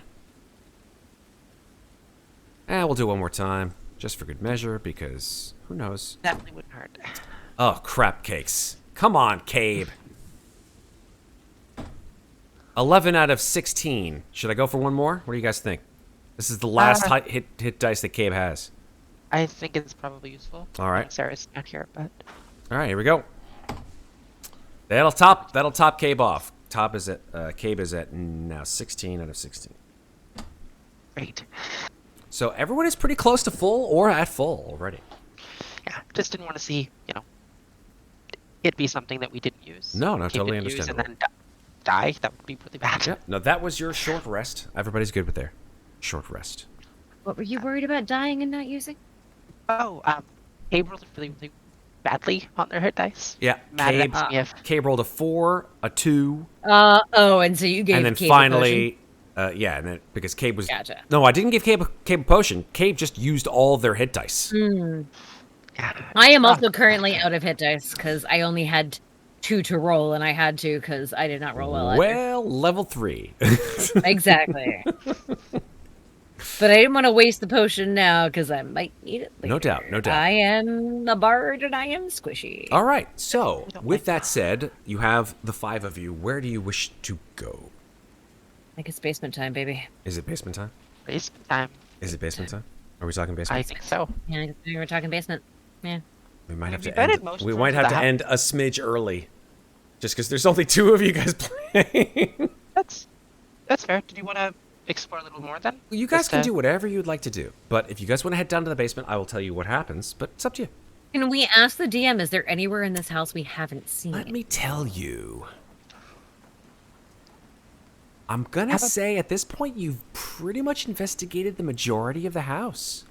So this other shit that Mara's talking about that could protect us. What the fuck was she talking about? I mean, there were items that you found that you picked up, and if you could take a look in, there were places that you also did investigations of and didn't find anything. It's up to you. I mean, I got 2 necklaces Mikmick could identify for me if we want This to is take true. 20 minutes for Mikmick This to do is true. so. This is true. You can do that. I'm down for If that. Mikmick would like to. Mikmick would be more than happy to. I speak on his behalf. Also found that weird key that we've never used or anything. That's That true. you're now ready to talk about. Nice. Well, every time I roll to say something about it, I roll and it says no. Yeah, that's That's fair. everything. I mean, no, like, don't get me wrong. I am not arguing with your RP at all. I love it. It's I know. great. I love that you're letting the dice do the talking on shit like that. It's fantastic. Quick note. Identify works on magical items, not mundane items. I like know, but I keys. don't. Well, we don't know if it's a magic key, and I also don't know about the amulet that I'm both wearing and the one that I'm carrying. True. Yes. If it's magical in any way, excuse me. Ah! If it's magical in any way, it will notate the type of magic. All right, so I would love Mikmick to ritually identify my 2 amulets and see if I can. If there's anything fancy happening here. Sure. Mikmick takes the first amulet from you, the one with the skull ringed with a caduceus around. Mikmick takes 10 minutes. You guys shoot the shit. And Mikmick completes... Keep an eye out for more killer toys. Absolutely. Maybe you guys like take the different parts of the killer toys and like make one giant like transformer killer toy from it. That's really cool. No, Mikmick like completes his identify ritual, and then passes the amulet back to you, Muadnhait, and says, "Not magical. Sorry. Still pretty. I And guess if you like that kind of thing, yeah." I wear it so it's hanging directly below my locket. Creepy. Let me have a look at that second one. And I hand him the sunburst raven amulet. Okay. 10 minutes later, comes back from his fugue state, shakes himself out of it and says, "This one's a little different. I feel like there's some enchantment on this amulet. I think it's, from what I understand, it's the amulet of this group called the Keepers of the Feather. I think I understand a little bit about the Keepers. They're basically, it's called the Mark of the Raven. The Keepers of the Feather use this symbol," and he points at the sunburst, "and that it's got righteousness embedded in it, and that some evil creatures actually recoil from its righteous powers. It's not really technically magical, to be honest." When you say recoil, Hearing righteous and all that, I kind of look at it and I look at Amnestria and I'm just like, I will gladly take the item.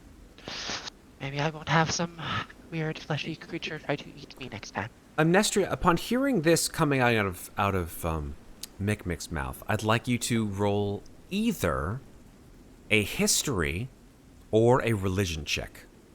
I can do that. And I am actually pretty decent at one of these. Seems Okay. nice like me though. 14. Cool.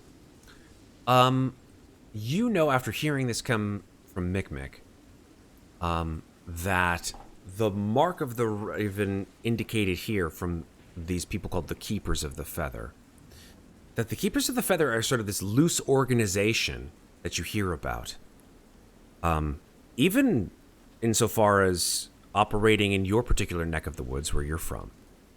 And that the Keepers of the Feather actually sort of incorporate members who then sort of become agents. They sort of operate alone or in relatively small groups. Or infiltrate, like, elite social clubs or secret societies, basically.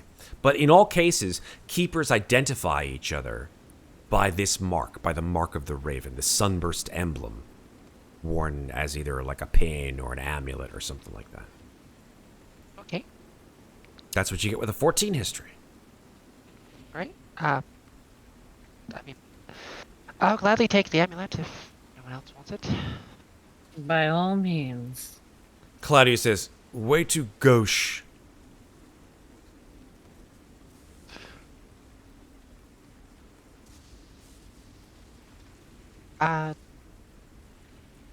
Far too, weighty for my taste. That is fair. I will just simply add it to my inventory then.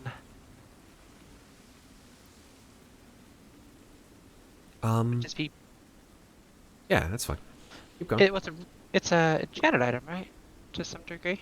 Is it something I need to? No, you don't need to attune to it or anything like that. Right. Okay. So, yeah. Raven amulet. Raven, Fine. mark of the raven. I can do that. Super. Well then. Feel like we've found all this house has to offer. We've stabbed bleeding walls and we've opened the creepiest nursery I've ever seen. Though I suppose it's the only nursery I've ever seen. In any case, basement. Basement. Basement. Actually, you just see Amnestria just sort of pat herself down and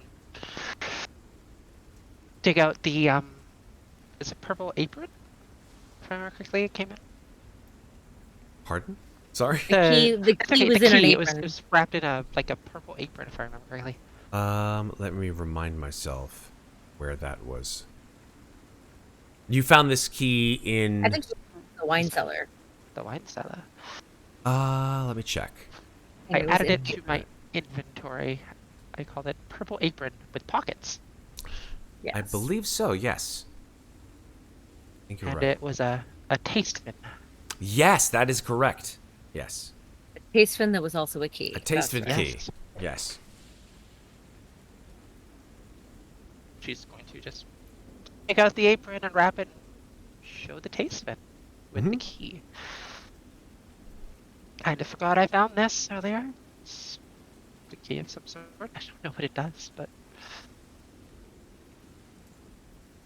Are you just showing it to people? I'm confused. showing it to why not? Sorry. That's... Where did you find this? In the basement. 2 days ago. Throw over that, yes. Trifle forgetful, but have we encountered any locks that we could not open? Not that I remember, but it's one of those things that maybe it does something. I have no idea. History check to the DM. Have we encountered any locks we couldn't open?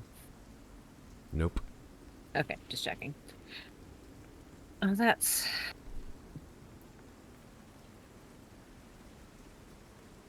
I don't know. You know, All right. a lock made from a... What is that? The strangest key I've ever seen. I've seen a lot of keys. Be amazing what falls to the bottom of the deeps.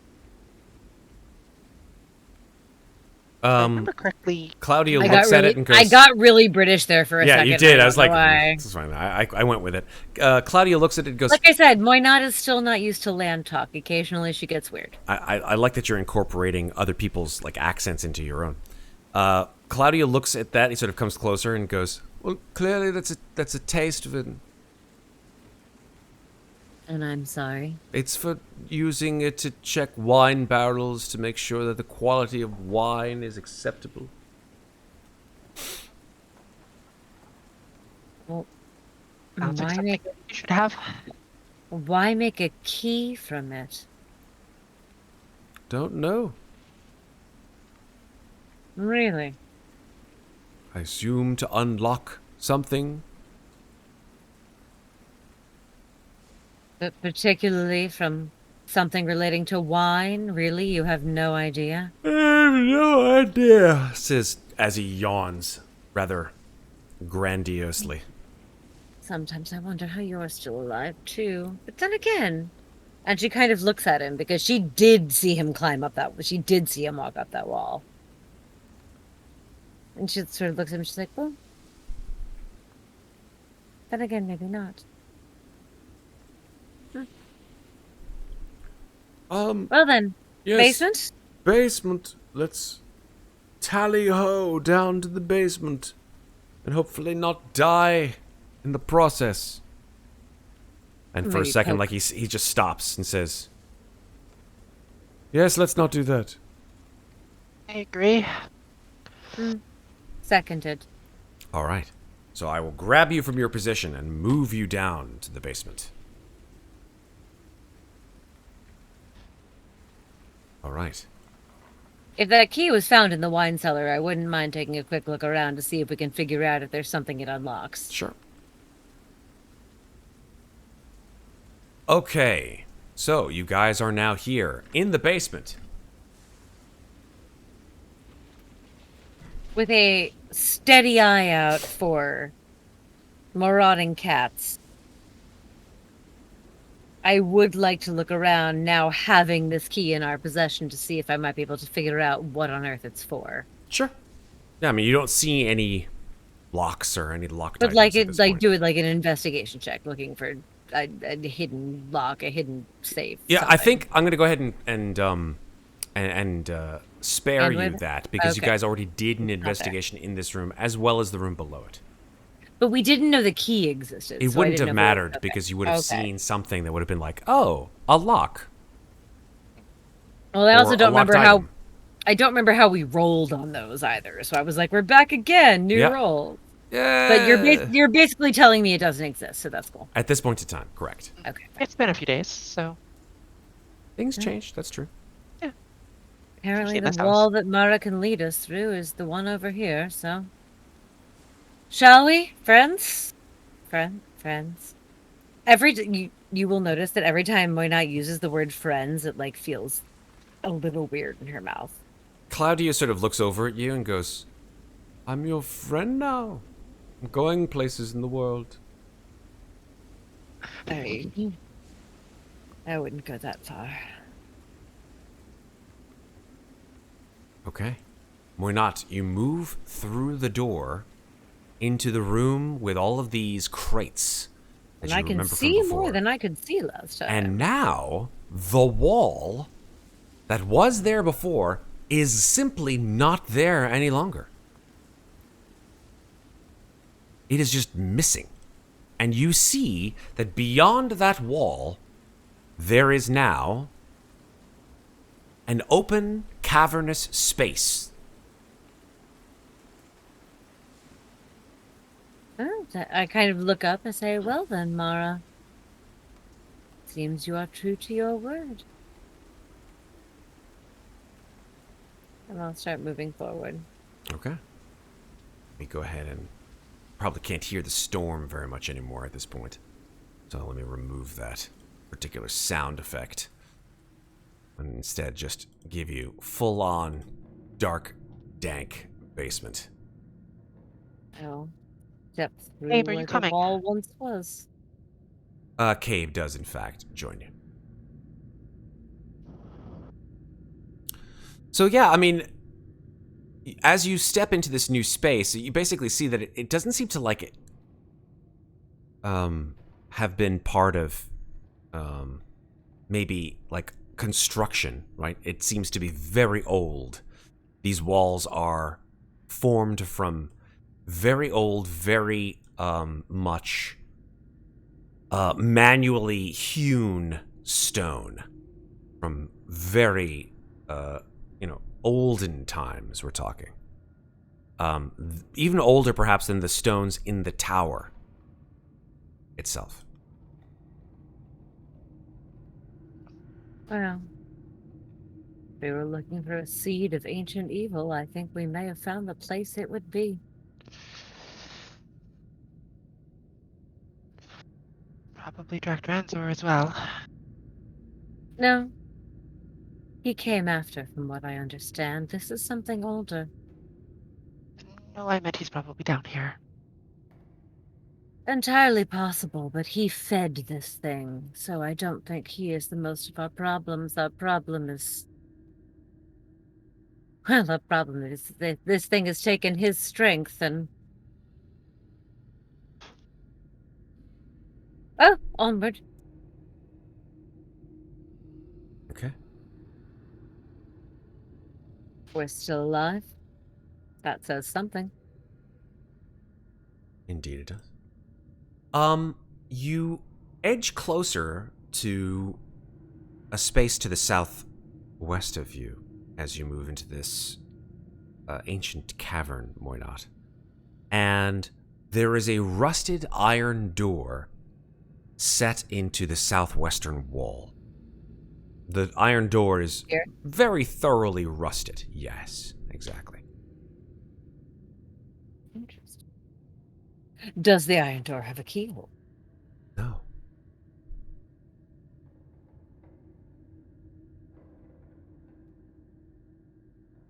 If it's alright with you, why not? I really don't want to open that door myself.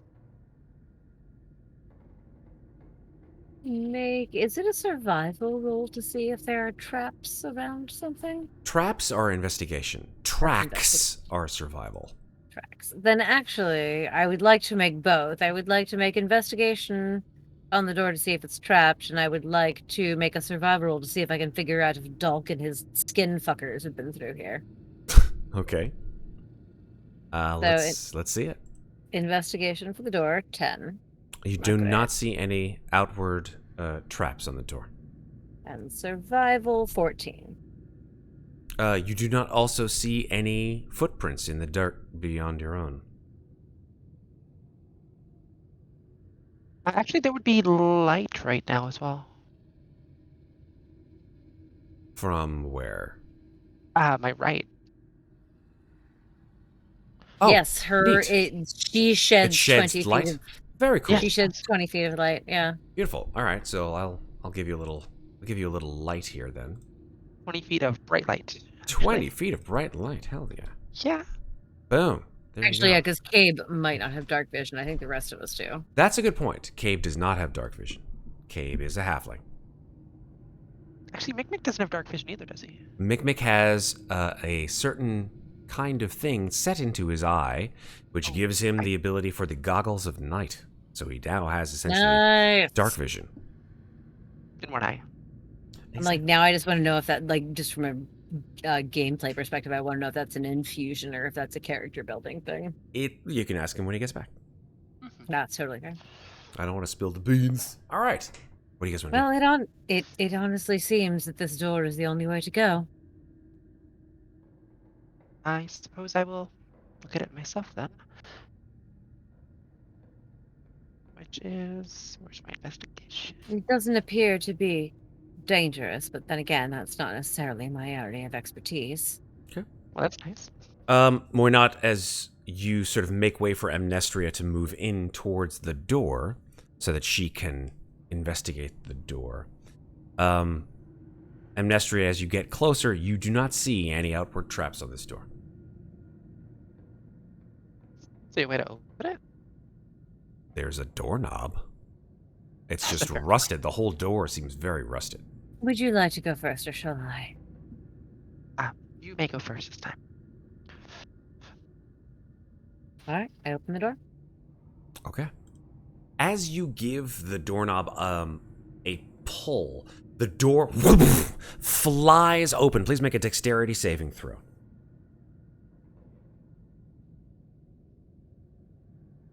12 is not enough, unfortunately. Yeah. The door hits you full force and makes you fly back about 5 feet. You take some bludgeoning damage as the door hits you.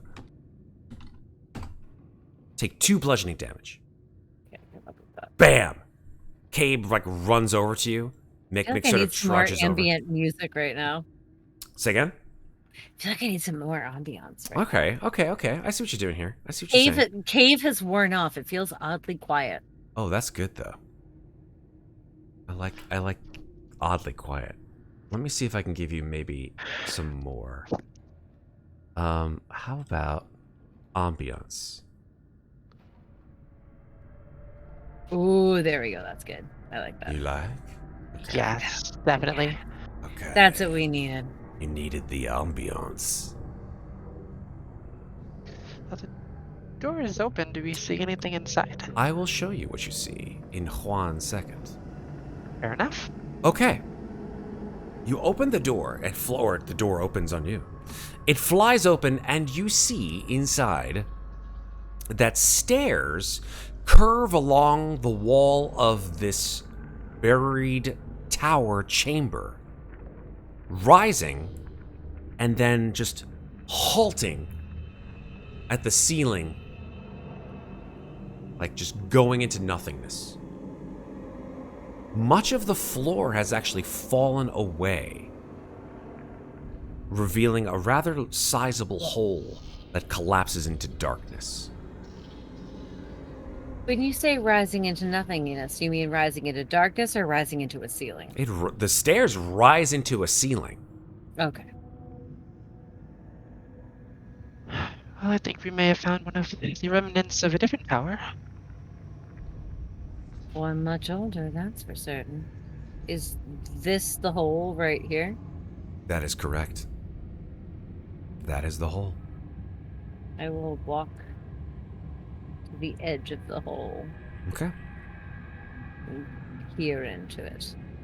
You have dark vision, so you are able to see that this pit descends about 30 feet into another area below it. And as you approach this pit, Muadnhait, you hear voices echoing from down in this hole. I'm not sure what they're making out, though. You just hear just random voices. Can I try to make out what they're saying? Sure, make a perception check. 23.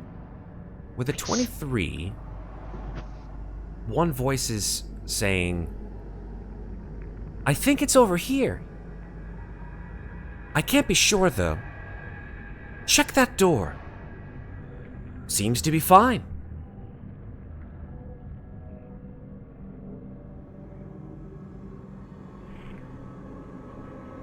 Is it a voice I recognize? It's your voice.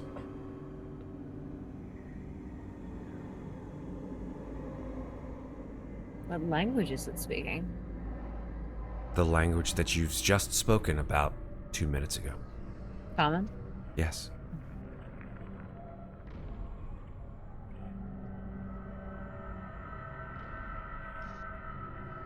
I look back at Amnestria and I say, come here and tell me what you hear. I'll step to the side a little bit. You hear the voice, your voice, Muadnhait, echoing down the hole. Come here and tell me what you hear. Here.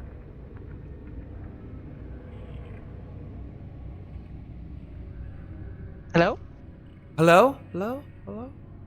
Echoes of your own voice down this hole, Amnestria. I would like to take out a torch and light it.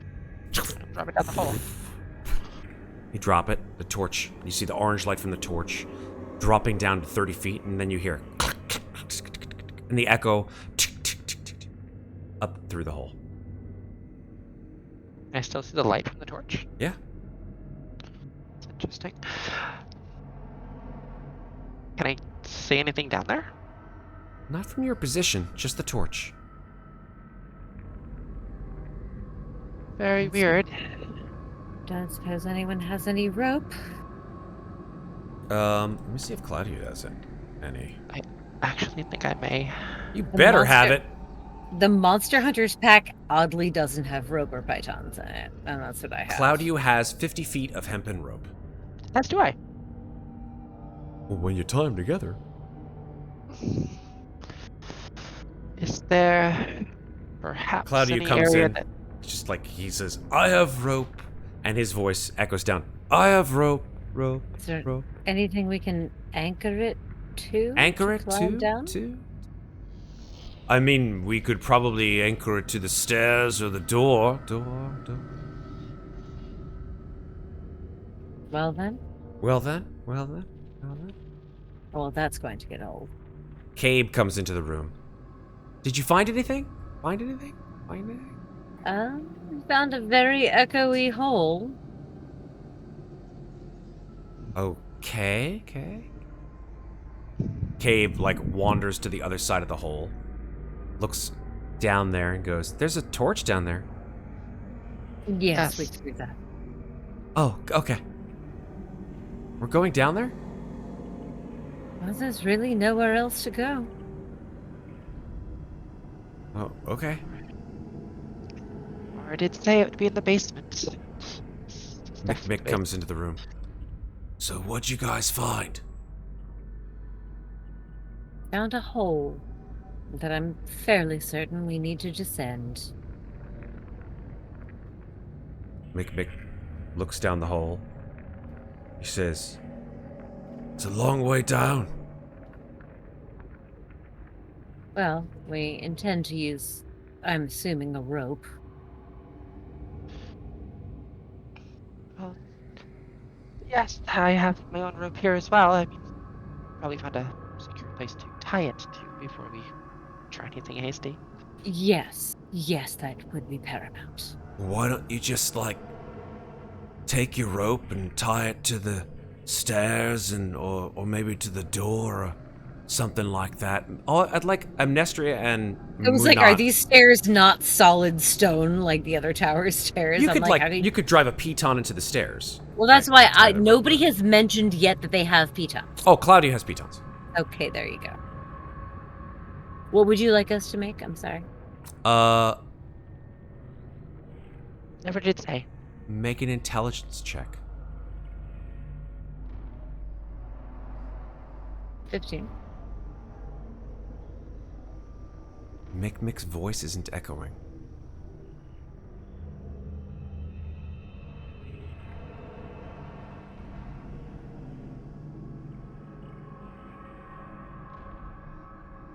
Well, that's strange. What's strange? Hello? Hello? I called on them. Hello? Is there someone down there? I think I hear the voice. You can hear voices from the hole, correct? Oh, Mikmick? correct. Tiny one, your voice does not echo. Echo. What do you mean my voice doesn't echo? Don't you hear the difference? Difference. Yeah, I guess I do. And he looks down the hole. And there is another light that joins the dying orange embers of your torch. And it is a pale amber light glowing from somewhere down in that hole. And instead of the echoes of Mikmick's voice, you all hear one very distinct word, harshly whispered up through the hole. And it says, Mikmick.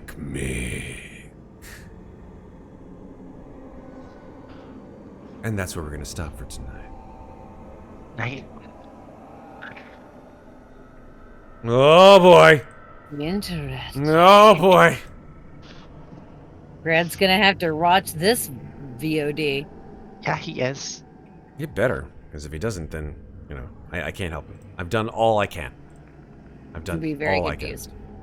Matt, you do a really fantastic job voicing Mikmick, and You actually do like that. Like your Mikmick voice is spot on. I've been thinking really that the whole time. Well done. I did a lot of research. I just like a lot, just like it's just gravelly. It's gravelly, and it's really like I think. And Aussie, but not too thick. Yeah, I'm trying my best. I'm not very good at Australian accents. Well, it's like you gave no accent to Masters, and hers is like such a fucking caricature. I was like, oh, okay, I see how it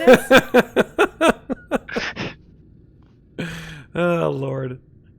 Okay. Let me quickly just see if I can get everybody's thing in order here. Resumes, and then we can say goodnight.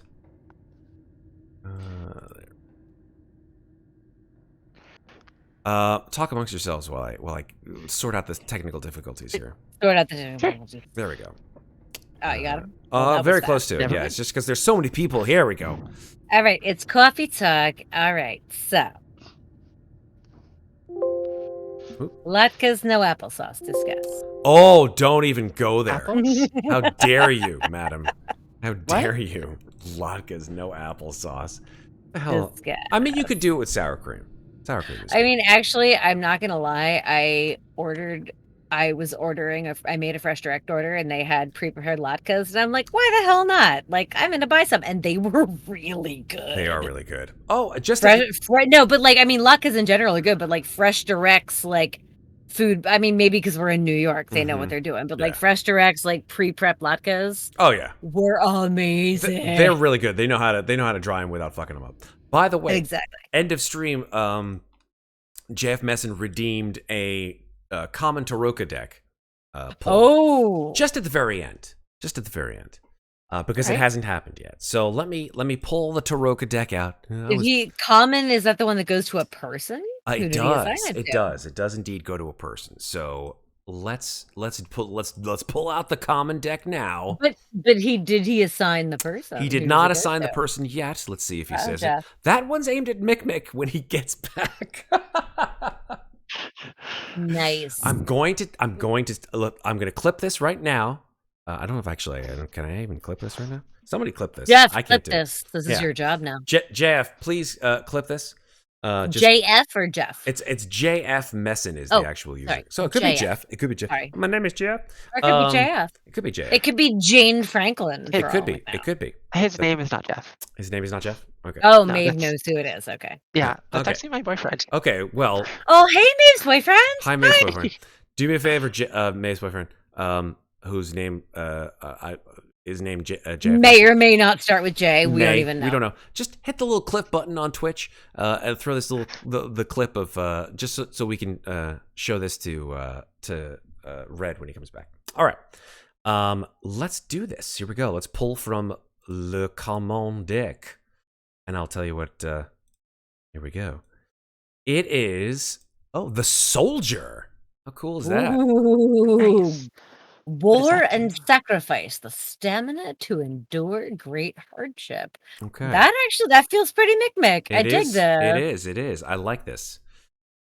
Who knew? All right, cool. I like this. Let me figure out what that means very quickly, and then I'll save it for next time. Here we go. Taroka tempted the fates. The Soldier. Here we go. Okay. Cool. Basically, if he chooses to use it, Mikmick will gain advantage on all strength, athletics, and wisdom survival checks for the next 24 hours. Nice. Nice. So I will remember this for next time. I'll mark this so that I don't forget. Thank you so much for your pull on the deck. And I will remember this to give to Mikmick. Or I should say to Red to choose if he wants to use it for next time. Okay, that's it for tonight, folks. Thank you once again for hanging out here on Slices and Dices. Once again with our amazing folks who just love Ravenloft, and I love to play with them. So, seeing as we only have the two of you ladies left, please let us know where you can be found on the internet. Let's start with Maeve. Hey, I'm Maeve. I can be found at Maeve Climber, same as my name for everything, really. And you can find me on Twitter. You can find me in a few other places. And I mostly just do art and make puns and really bad jokes. So that's it. Fantastic. Thank you, Maeve. And over to Sarah. I'm Sarah. You can find me at Lovely Llama on Twitter, Instagram, and on Reddit a lot. I spend way too much time on Reddit.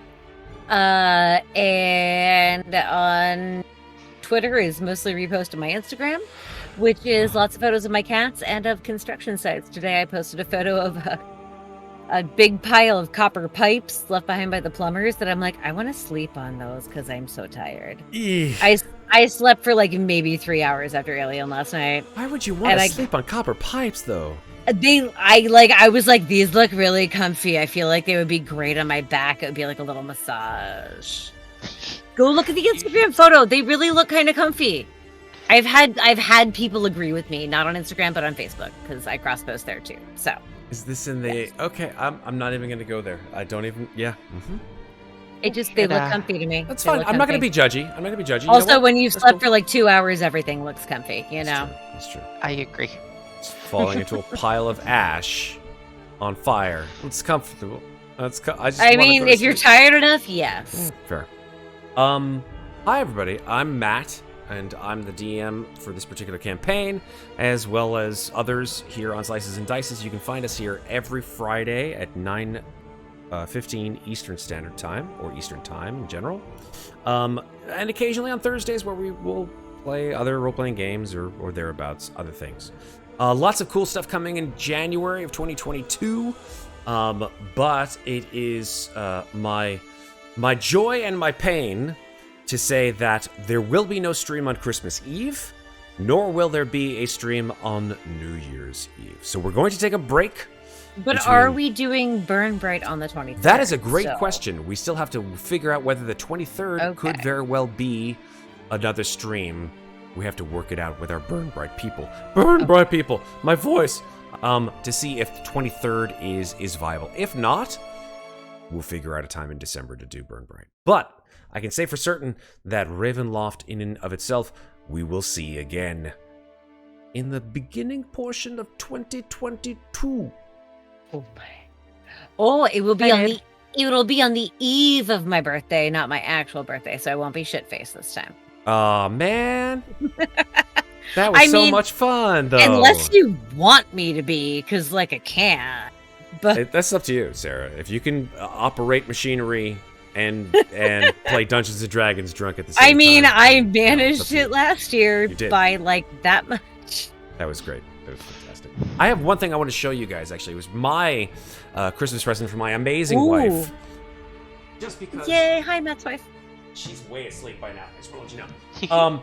Besides the great Christmas present that my friends gave to me, which really wasn't a present at all because I got it, and she's just a great artist. The spirit board, which I showed you guys earlier in the campaign, that I decided to go full bore and go with this company called Terrain Crate from Mantic Games. Ooh. Now, I am in no way, shape, or form paid by Mantic. Nor are they sponsors of the stream, but I just want to show you this shit because it is awesome. It's called Terrain Crate, and it's this giant fucking box, and in this case, it is a box of The Haunted Manor. Can you literally build a 3D Haunted Manor out of this shit? You can, because there are 60 pieces of furniture and miniatures and all kinds of, there's little miniature graveyard shit in here, and pianos and sofas and creepy looking things of armor and beds. Oh my god, we need to play in person with this. You're destroying me right now. This shit right here, once it's painted and the House of Lament or other haunted houses in and around, you know, let's say Castle Ravenloft or other haunted house Dungeons and Even Dragons that like shit. There's so many of them. That haunted mansion one shot I watched you DM at Dungeons and Monkeys. That was so much fun. That is fun. That is really fun. Yes. That's a good one. Yeah, that is all about Terrain Crate. So I can't wait to just dig into this fucking thing and rip it apart and paint it all up. There's a creature in here. I don't know where the hell this is from. I don't know if I can zoom in on. I don't know if you can see that well. But here, see the little tentacle-y thing? Oh yeah. That's some Lovecrafty shit right there. What in I the love shit it. is that? I don't know, but I want to kill it. There's a tree and there's like crazy. The tree kind of looks like a thing. Yugoloth. Yeah, A little bit. I don't even know what the hell that is, but for all intents and purposes, that's all I wanted to show. It's show and tell is over, and that's it for tonight, folks. Thank you all for being part of the stream. Thank you all for listening. Thank you all for watching on YouTube, and thank you all for connecting with us here in 2021 for Ravenloft. And we will see you all again in 2022. Thanks so much for watching. Remember, folks, take care of each other, but don't forget to take care of yourselves. Have a great rest of the weekend, folks. We love you.